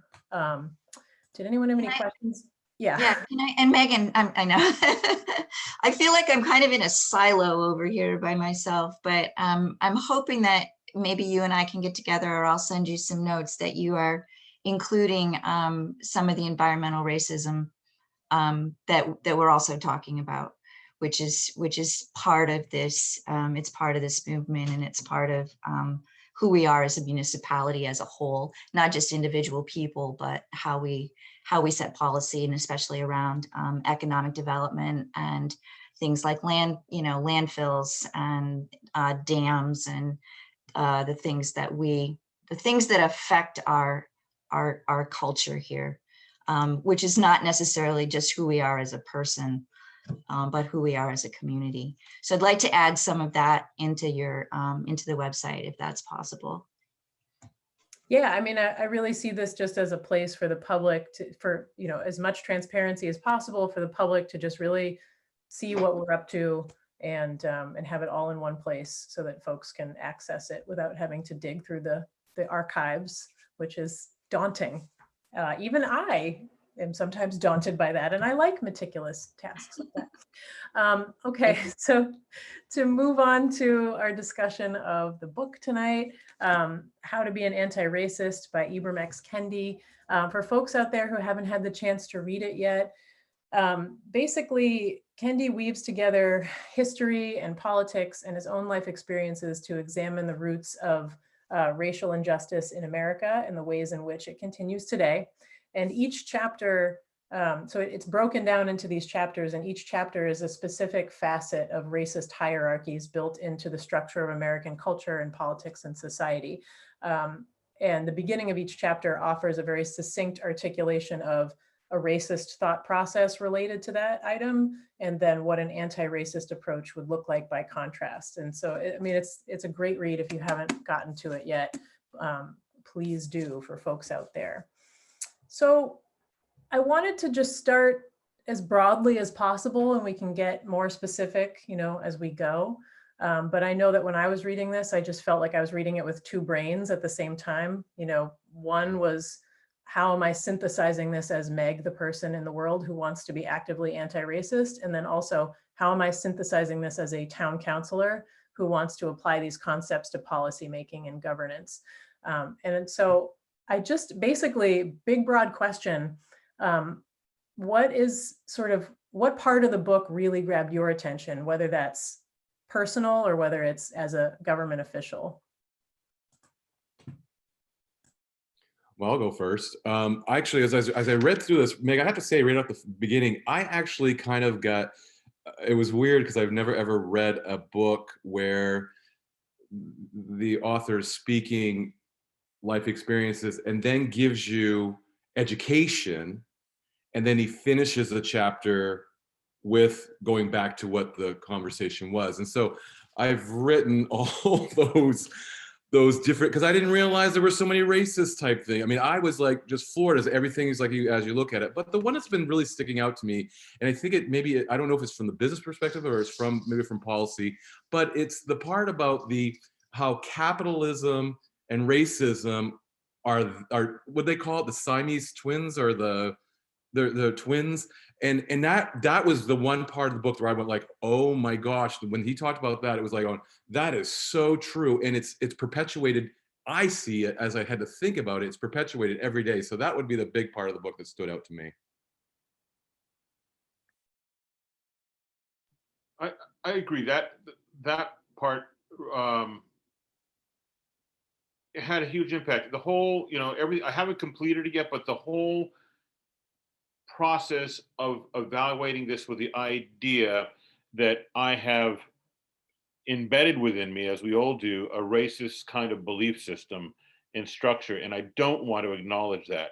And I struggled with this a lot to come to terms with that. And so this was a really personal read for me. I did a lot of real I had a lot of oh my God moments, and I had a lot of, really stop and think about it and reread it. And it was really personal, and it was kind of painful, which I think it should be. But something Rob Jackson said in the training last week kind of was this light for me.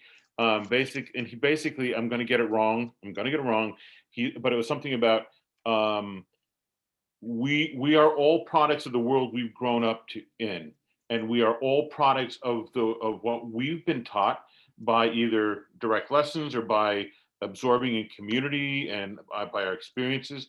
And that's okay, because it puts us exactly where we are. So if it's some level of implicit, bias or racism or homophobia or what, it's like, acknowledge where you are, and you know what I mean? It's like, I don't know if that makes any sense. But it really sort of gave me a sense of it's okay where I am. I don't consider myself an active racist, you know what I mean? But I don't yet consider myself an active anti-racist. Yeah. And that's what I really want to get to. And that's where I think this book is helping out enormously, and the work that we're doing as a council in general. Yeah, I actually had a very similar experience to Sam's very personal experience. I found it very enlightening. I would have liked to have considered myself an anti-racist before I read the book. And boy, having gone through that book, I'm certainly not there yet. One of the concepts that he talked about was the difference between segregation, assimilation, and anti-racism. And I thought about that construct a lot, and how I think I've been much more in the assimilation group than I want to be. And I think I'm going to be a little different now. So Meg, I had that same feeling. I'd read it before, but I hadn't read it as a policymaker. And so I had that, the feeling of reading it as a policymaker, and I ran out of these little, I had these little pointer things. I ran out of them, so then I had to go to the 3M yellow stickies. But the first pointer thing that I wrote was as a policymaker. So on page, it was under ethnicity. So on page 41, it says, it's talking, and Terry, to answer your thing, this is a memoir, but the book is called How to Be an Anti-Racist. And he's basically showing, be an anti-racist by seeing how you respond to something once you learn that that's not, that why it's a problem. So actually, Tom, I was thinking of you when it was talking about the school segregation and Brown versus the Board of Education, that's someone who's had your life in schooling. And we thought, oh, integration is such a great idea. And then to deconstruct how it, if all pupils had the same amount of money going to their school, then we wouldn't be busing. So anyway, back to this, the first thing that I cited, it says, was quoting a senator in 1924 who said the United States was a mighty land settled by Northern Europeans from the United Kingdom, the Norsemen and the Saxons, proclaimed Maine Representative Ira Hersey to applause during debate over the Immigration Act of 1924. So they were basically making this act that said we want these kind of immigrants, but not those kind of immigrants. And one of the people who applauded that was a senator from our very own state. And so reading it as a policymaker and then seeing that the first thing was someone from Maine, there were good parts when it talked about Trump's committee that he made to evaluate voting for problems with voting, and they had put Matt Dunlap on it. It didn't mention that Matt Dunlap was on it, but that's another place where a Maine legislator was involved, because Matt Dunlap took them to court because as they mentioned here, that the commission was clearly been set up, although Trump would never admit it, but it was set up to find new ways to suppress voting power of Trump's opponents, especially the Democratic Party's most loyal voters, Black people. And that dissolved when Matt Dunlap took them to court for not including him in the meetings, even though he was on the committee, and not sharing the notes of the meetings that they had, even though they were making press releases saying that they had found some kind of voter fraud. that would involve, that therefore they could take action. So anyway, those are some of my thoughts.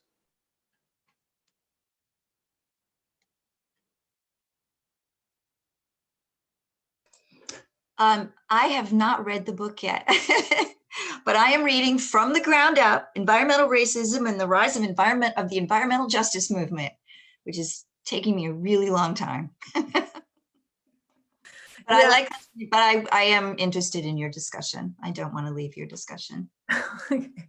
I think, yeah, there's that, to pick up kind of on some of the things that have already been said. One of the things that's so powerful to me about this book is it's beautifully handled, the way that basically what he's saying is, hello, well-meaning white people who call themselves liberals and progressives and think that they are doing the right thing. You're not doing the right thing, but it's not confrontational in a way that's going to turn that audience off, because we all know that white fragility is very real. And he does it in such a masterful way where, I mean, we all understand, and I think this came up when we talked about the documentary last time, we think of racism as someone's doing an act of violence against someone or using a slur intentionally against someone. But that is just as much of a, if to say that that's racism and that's all it is as much of a mythology as saying like all sexual assaults are a stranger with a knife in an alley. We know that this isn't true. And so the way that he talks about these power structures and to tag on that idea of assimilation, that's oftentimes, when folks say, well, I'm not a racist, but the behavior of these people, like as Terry was pointing out, that's capitalism, not race. That's when you remove resources from any area, then there's going to be response to the removal of resources or the lack of opportunity. And if that happens to coincide with a homogenous racial group, it's incidental or it's because of other factors that have caused that. But it's easy to ascribe behavior to a race instead of the constant refrain in here is it's an individual. Behavior is ascribed to an individual, which I just thought was really fascinating. What I guess it's probably worth talking about. I mean, we're bandying the term anti-racist about, and I know that he goes into some detail to describe what he means by that, but I'm curious to hear what folks, like, what does that term mean to you after reading this book, or even just hearing about it in the ether?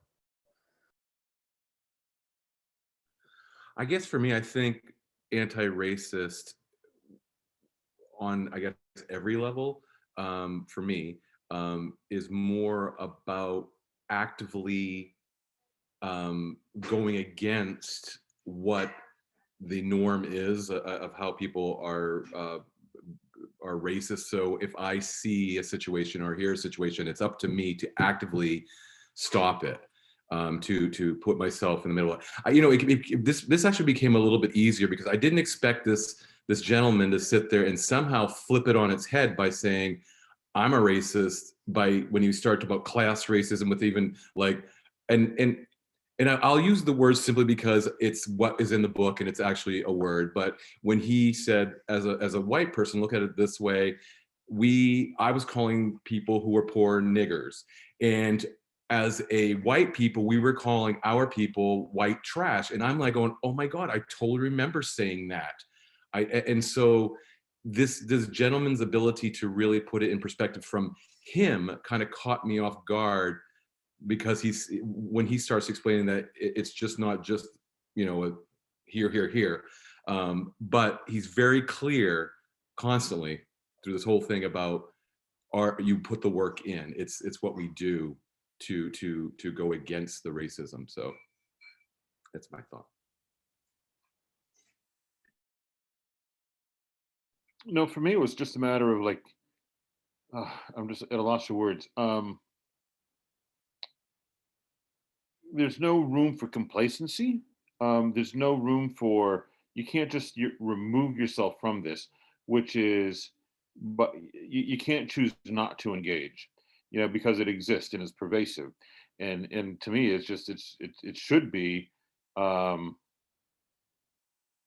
it's turning away and ignoring it is not an option. You have to you're either, I'm just at a complete loss for words, but it's, if you're doing nothing is not an option. Doing nothing is allowing it to happen.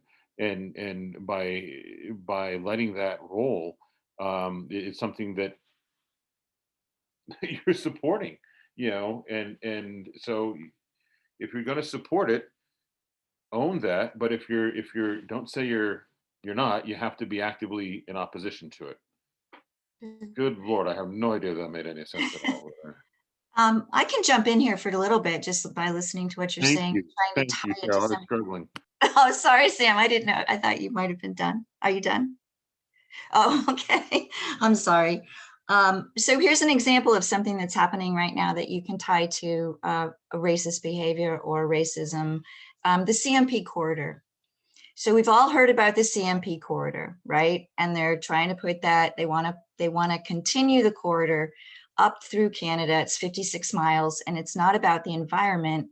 There's also a tribe at the end of that corridor in Canada who is affected by that corridor, but we don't hear about that at all. So that hydropower that's going, that they want to put in there, the dam that they want to put in there, seriously impacts the environment, the culture, the living situation of the tribe that's at the end of this corridor, and no one has reached out to them. And no one has said anything, and nobody knows like what's happening. It's just a, don't put this in, do put this in, it's up for referendum. We hear about it all the time. We hear about it in the news. Now they're calling it the clean energy corridor. But they're not saying anything about what's happening to the people on the other side of that corridor. And I think that that's an example of racism that we don't know about, but we talk about it, but we don't bother to find out either about what's happening. And so in a way, this is all tied, how we live and how we decide what to support and what not to support. We don't always have all the information. And I'm not sure if we have the motivation to find all the information. And so that's something that, that's just something that I wanted to point out, that it is all tied together. And I also think that people, like Terry said, racism is also tied to misogyny as well. So there's a connection there. Capitalism, racism, and misogyny is also all tied together too. So he wrote this book, and part of what I think makes it so approachable for everyone is that he does self-analysis.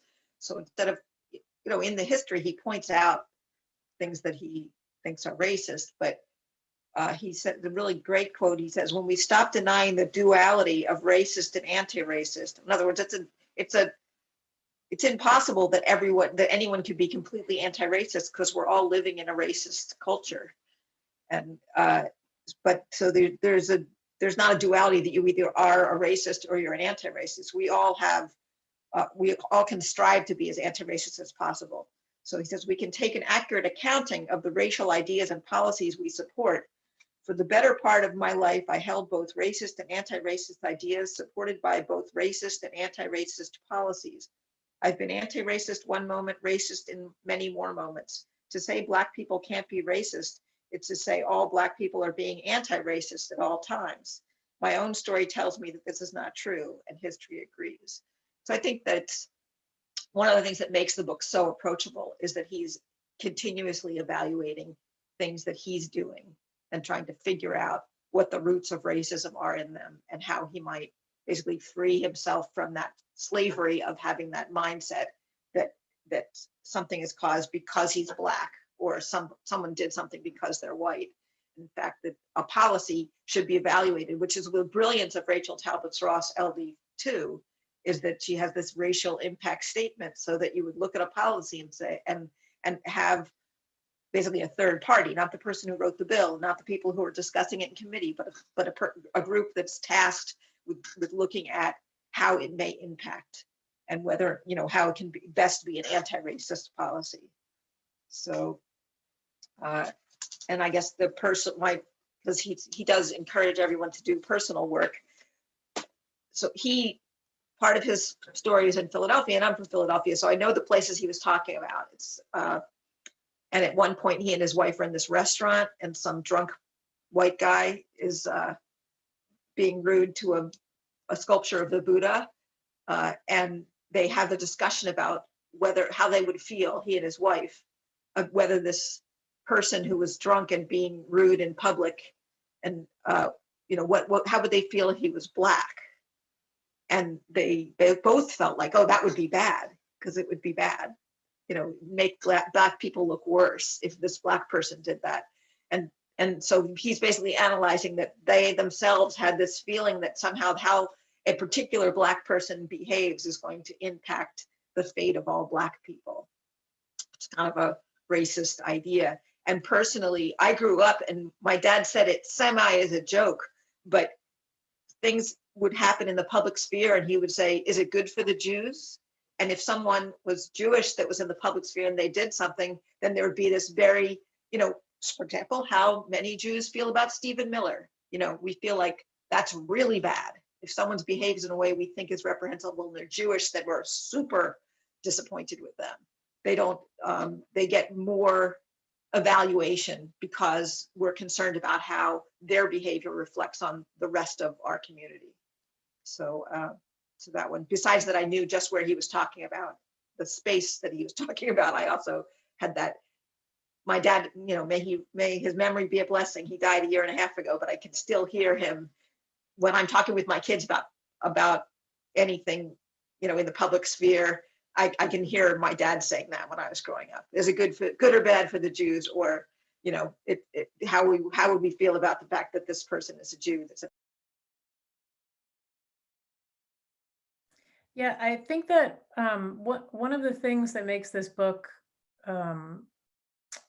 really necessary in this particular moment, when there are so many people in positions of power and authority who are trying to learn how to do the work and how to do the right thing, but who are also hamstrung in a way by, and when I say people, I mean white people who are hamstrung by this fear of being racist or admitting to racism, or there's this, the folks who want to be doing the right thing and want to be anti-racist, but also are afraid to name racism.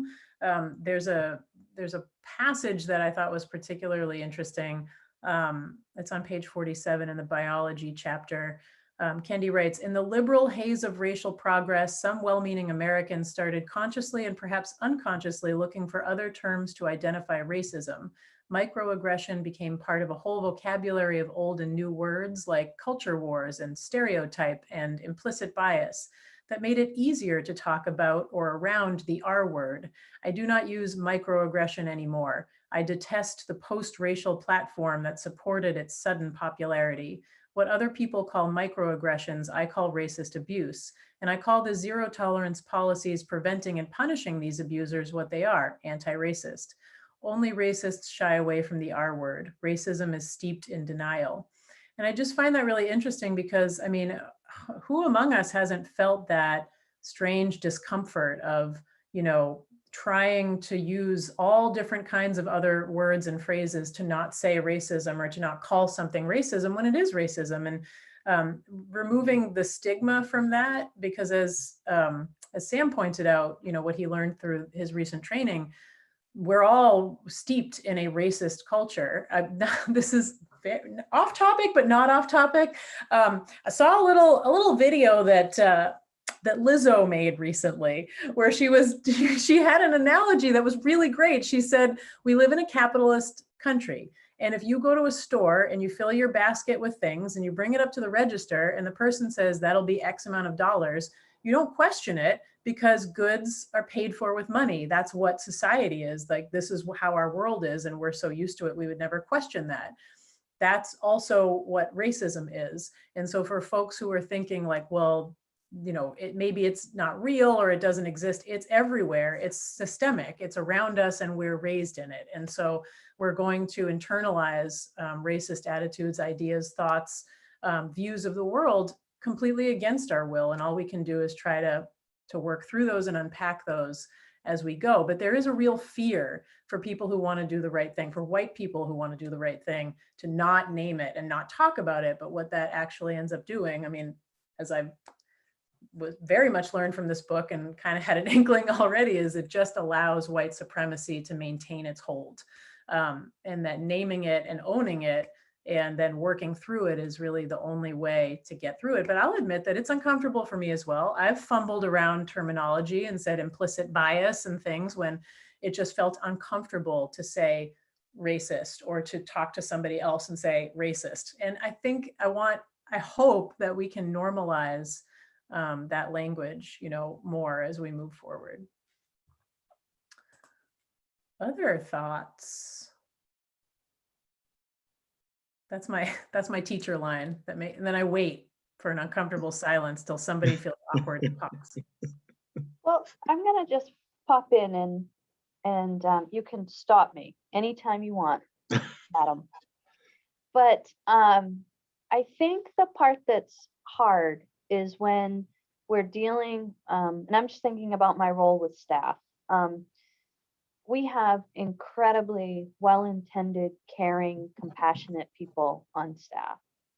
And when they think about racism, when you bring it up to them, they are looking at the world through their lens of, but everybody is equal and I treat everybody the same. And what we are learning is treating everybody the same is not equal.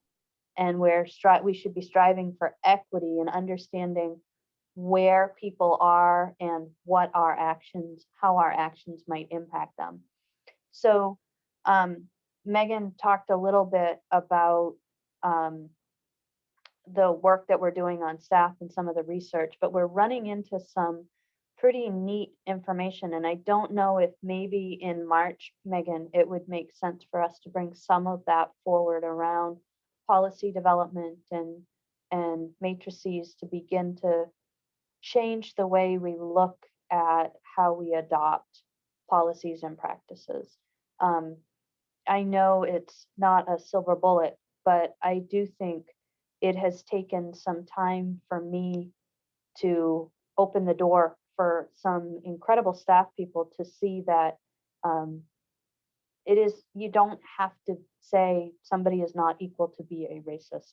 You don't have to think that somebody is bad because of something to be a racist. That our society has been created in a way to support people staying in power, and that has disenfranchised lots of people. So I promised I wasn't gonna get in the middle of your training, but I do think that there's a piece here that it's not just about reading books, but hearing where you guys are. I think we are at a point where we might be able to bring some of the work that other municipalities have done to start kind of building some things here. What does that next step look like, do you think? Not that we're already on the evolutionary chart of enlightened individuals, at least myself, I'm not going to take any sort of credit, but it's what's the path forward on this? I mean, I think, first of all, thank you for doing this. I've owned this book for well over a year, and I'm finally getting to reading the thing, which is so overdue. And watching the video that we had, The Color of Fear, right? You know, and it's like, these are things that are so important. And in hindsight, I'm like, my God, I mean, I love learning about this. I love the growing that's coming from this. I wish I did this such a long time ago. I haven't. So anyway, all this is well and good. Now that my individual, the ball is rolling, where does council go from here? What do we do? What a great segue, Sam. I'm here for you. Well, I didn't even ask you to do that. For 5 more weeks anyway. Yep. Oh yeah. So and I'm glad that was that particular segue, because hearing you talk, and I feel similarly, like doing this work has been really important for me personally. I think it's also been really important for council. And one of the things that has been really hard to communicate to the public is that, this, I didn't come up with this idea for doing all of this pre-work by myself. This was, I consulted experts, and this was their recommendation, that we spend time exploring our own whiteness and talking about privilege and doing that pre-work so that we can move on to actual, like, doing things and policy, looking at how we make policy and having community roundtables. But this is the necessary work we need to do to prepare for that. And it, I wouldn't have felt ready either, just jumping into it. So I'm hopeful, and I think Council Chair agrees that at the March meeting, I'd like to come back with kind of a proposal for next steps. And one of the things I want to look at in particular is, and this is again back to a point you made a few months ago, Sam, we're doing this work now, but then council changes all the time. There's an election every year. Sometimes people don't run again, Sam. And so new people filter in and out. How do we make it institutional, just as we have a legal training every year? How do we make this part of the regular work of council? And so that is what I'm going to be working on with Sophie, and reaching back out to some folks I've been in contact with to think about some real kind of, practical ways that we can make this part of council's yearly education and preparation for the work that we do. Cheryl, did you have a? Yeah, I was just thinking that, when new council comes on board, the MMA always has trainings, and the MMA is also doing diversity and inclusion trainings now. They weren't doing them 3 years ago, I don't think, but that might, reaching out, and we don't need to have this discussion now because it's getting late, but reaching out to the MMA as a regular part of training, not just the legal aspects of being in local government, but also, and I'm turning it over to Sophie. Well, I would just say that as part of our general onboarding, I have reached out to MMA and I've asked to purchase their implicit bias video, the video of that training, and their cultural sensitivity training video, just to have as a requirement for our employee onboarding. So you learn about stormwater, you learn about respectful work environment, you learn about social media, and oh, by the way, here are 2 other things that are part of our core. If I am able to negotiate that with Mr. Conrad, I would love to have the onboarding for council be reviewing of the manual that Cindy spent so much time putting together, and perhaps those 2 videos along with stormwater and FOA, just to put it all together. And quite honestly, I think the more we make it part of our just fundamental core value set, the more chance we have to actually make some change. Yeah, and in addition to coming to you with a proposal for that, I'm also going to get the ball rolling again on doing that community stakeholder meeting. I think that it probably carries a lot more meaning and a lot more weight if we come to that table with a plan in place to say, like, no, council's serious about this. This is an institutional part of how we operate now, is to do this kind of work. And hopefully the conversation at the community stakeholders meeting can be about a more long-term strategy and planning around, what are the issues and how do we address them? And we can all kind of come to the table at the same place. So that is next step. Sam? Can you refresh or tell me what this community stakeholder meeting is, what the plan for that is? Yep, so this is something that we had talked about last fall. And basically, instead of a just an open forum, which could have the potential of being kind of traumatizing or re-traumatizing people, and it can be dicey. And there's also some lack of trust in certain communities that, you know, I go and I pour my heart out and tell you my experiences, and then you do nothing. Nothing changes, because that has been an experience in the past. So what Cindy and I were trying to get organized last fall was to convene a meeting of sort of community stakeholder, like representatives of different communities in the area, you know, who might want to come to the table to talk about, well, what is our long-term strategy? What are the problems? And, you know, so we were reaching out to the Penobscot Nation, we were reaching out to campus and different folks. We were planning to reach out to the Islamic Center. And then where this kind of stopped was when I did go to the Office of Diversity and Inclusion, and I spoke with the staff there and had a lengthy meeting with them.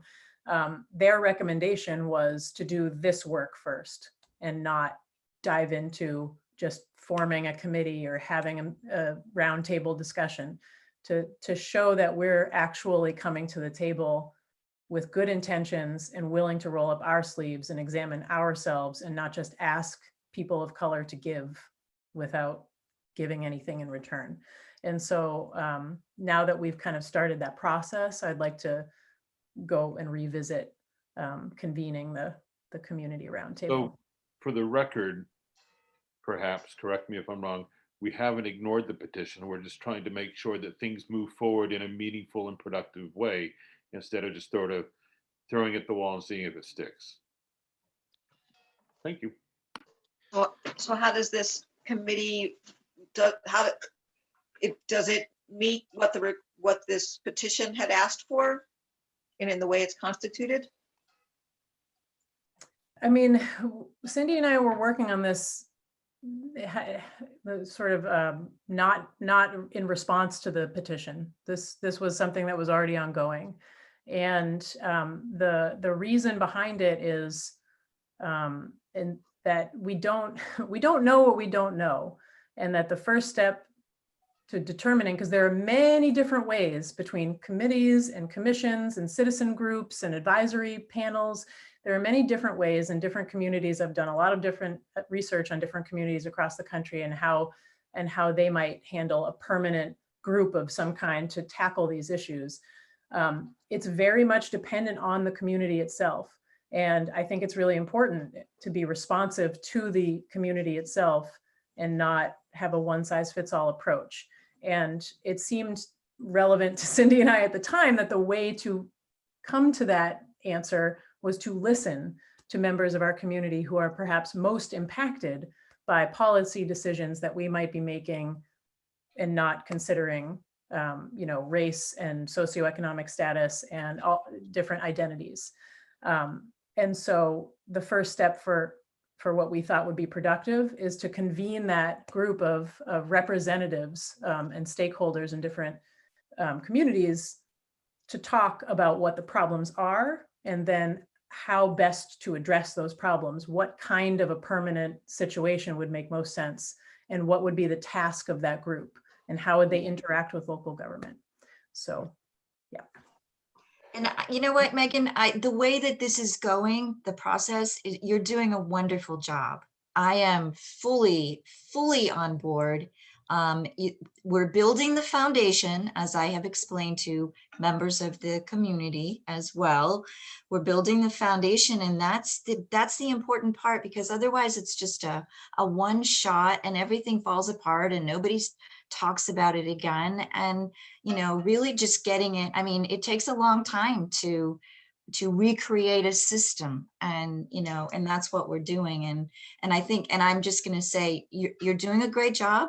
And it will unfold the way it needs to unfold, but it's going to be so much stronger and so much better as we look at who we are as council, but how we make decisions, how we make policy decisions. And an outside committee can come in and they can convene anytime they want. They can convene anytime they want. So, you know, they don't need us to do that. but but if they want to be part of, of how we do this, then they elect officials who are on board with, with what is happening right now. And that's how it works. And that, I mean, and when I say that's how it works, that's how it works. It works. It doesn't fall apart. And so many things can fall apart if you don't do it that way. So I think this is the best way to do it. This is best practice for us and to continue forward, even with new counselors. I think that we're doing it really well. And it would be nice to have somebody out there in the public support the council and say, wow, they're doing a great job. They're really trying. And I think that's what we need to do. We need to support the council. We need to say that this is what's happening and continue to walk this path. Because we're doing a good, I can't even say it enough. We're doing a good job. Thank you. Thanks, Cheryl. So I would ditto Cheryl's comments. Megan, I really appreciate the work that you've done so far, and I look forward to what you bring us next month. Thank you for taking that on. So I guess going back to Ibramex Kendi and his talking about integration and separation, and I think it is really important that we, the council, those who've been elected, listen to people from the community and have them tell us what they think is important. And I understand, Megan, your idea of having us be educated enough so that we're receptive and in a way that they feel listened to, and that we don't, because we are white people steeped in a racist culture, we may say things that may come off not supportive. And so by doing this education, that's a great thing. However, I still advocate for a group that's not us advising us. And I haven't heard about any opportunities for people to, Cheryl said something about having an outside group. We have plenty of groups that are of individuals that advise the council. So our tree board doesn't have any council members on it. They advise us about the trees, and we appoint people to the Orono BZ Water Board who advise us about water, and none of us are on it. So I was wondering if that was a possibility, if we could be talking with community members about that, or talk with each other about creating an advisory council that would help us to achieve our goals, and to be able to be that would help because if they are representing minorities in our community, that they would be a place that hopefully would be a place that others would feel safe coming and bringing information that would then come to us. I think, let me just take a stab at this. I think that very well could be the outcome and the goal, but I think we're trying to do the work now to make sure we know exactly what we need to have, what the different stakeholders are in the community, so people are represented. So it's not just, oh, this one segment of this, because it would be racist to think everyone is going to think the same, right? So we have to be aware, we have to do the work. That's what this whole conversation has been about. I'm kind of surprised that it hasn't resonated yet, Lori. I'm sorry, but for me, I think we have to do this work. We're continuing to do this. I'm going to continue doing my own work even after I'm off on council, and you will bet your bippies you'll be seeing me a lot of these meetings on the other side, untethered at last. But I think we are doing the work. I think this is so important. And also, this wasn't just Megan's idea. What Megan just said is we reached out to these people, to other organizations for inclusivity, and be it the university and other places. And they said, this is great that you want to do this. Where you need to start is here with this work. So when we do get involved, it's more meaningful. We've addressed many of our own deep-seated personal issues and relationships with these really hot topics, and therefore it's more meaningful. And as Cheryl says, it's going to make it work, as opposed to just do something that's a house of cards and somebody pulls it out and it falls apart. So it's great that we're heading in this direction. And so, but it's kind of frustrating when we keep circling back to this whole thing where it's like, this work is being done intentionally for meaningful solutions and growth in this whole thing. So anyway, that's just my take. I agree. I almost feel like, and please do not take this as a council wrong. It almost seems like every time we do the most well-intentioned things, like Cheryl says, we're doing our best. We try to build something, and then, I mean, let's go back to gay pride. It was literally pushed when we were trying to do the best things. We had things like paintings and windows and stuff. I'm not really sure why we have to kind of go and do things so fast when, like we've all clearly said, this really is about creating a foundation, doing it right, not just kind of putting it out there and saying we did it, because we know that it just ends up going away if we do it that way. So I'm full on with the rest of the crew and continuing the foundation building, because I'm not putting myself out there without being educated, understood, and doing the right thing and making sure it's done right. Somebody else can put their name on it. I'm not. So that's all what I have to say. I guess I've avoided saying this for a while because I understand that people who are passionate out there in the community really have, I mean, they're really invested in the petition and their ideas, but I'll be in the spirit of not, hedging on language, I'll be very blunt. If I sit down with an individual who is an expert in diversity and inclusion, that's their job. They are in charge of that entire department for the university. They are themselves a person of color. I come to them to talk to them about getting help to have students or faculty and staff come participate in our roundtable. And this individual says to me, I don't feel comfortable sending you my students because I do not want them to be traumatized by that experience. And I do not know for certain that this council of white people is going to do the right thing, or maybe you will. I know you personally and I like you, but as a council, what am I sending these students into? I'm not going to do that. I need to, there should be some goodwill where the 7 of you do some work and show up. That is, so I'm sorry. And I'm sorry if I catch heat from the people who signed the petition. I know you're all well-intentioned people who want to do the right thing, but just because this is the idea that you want the way you want it, doesn't mean it's necessarily the right idea. I approached this very thoughtfully, as did Cindy. We put in a lot of time and effort to try to figure out what is the best approach, and what the best approach is for 7 white people on a council or white people in the community signing a petition is not the best approach.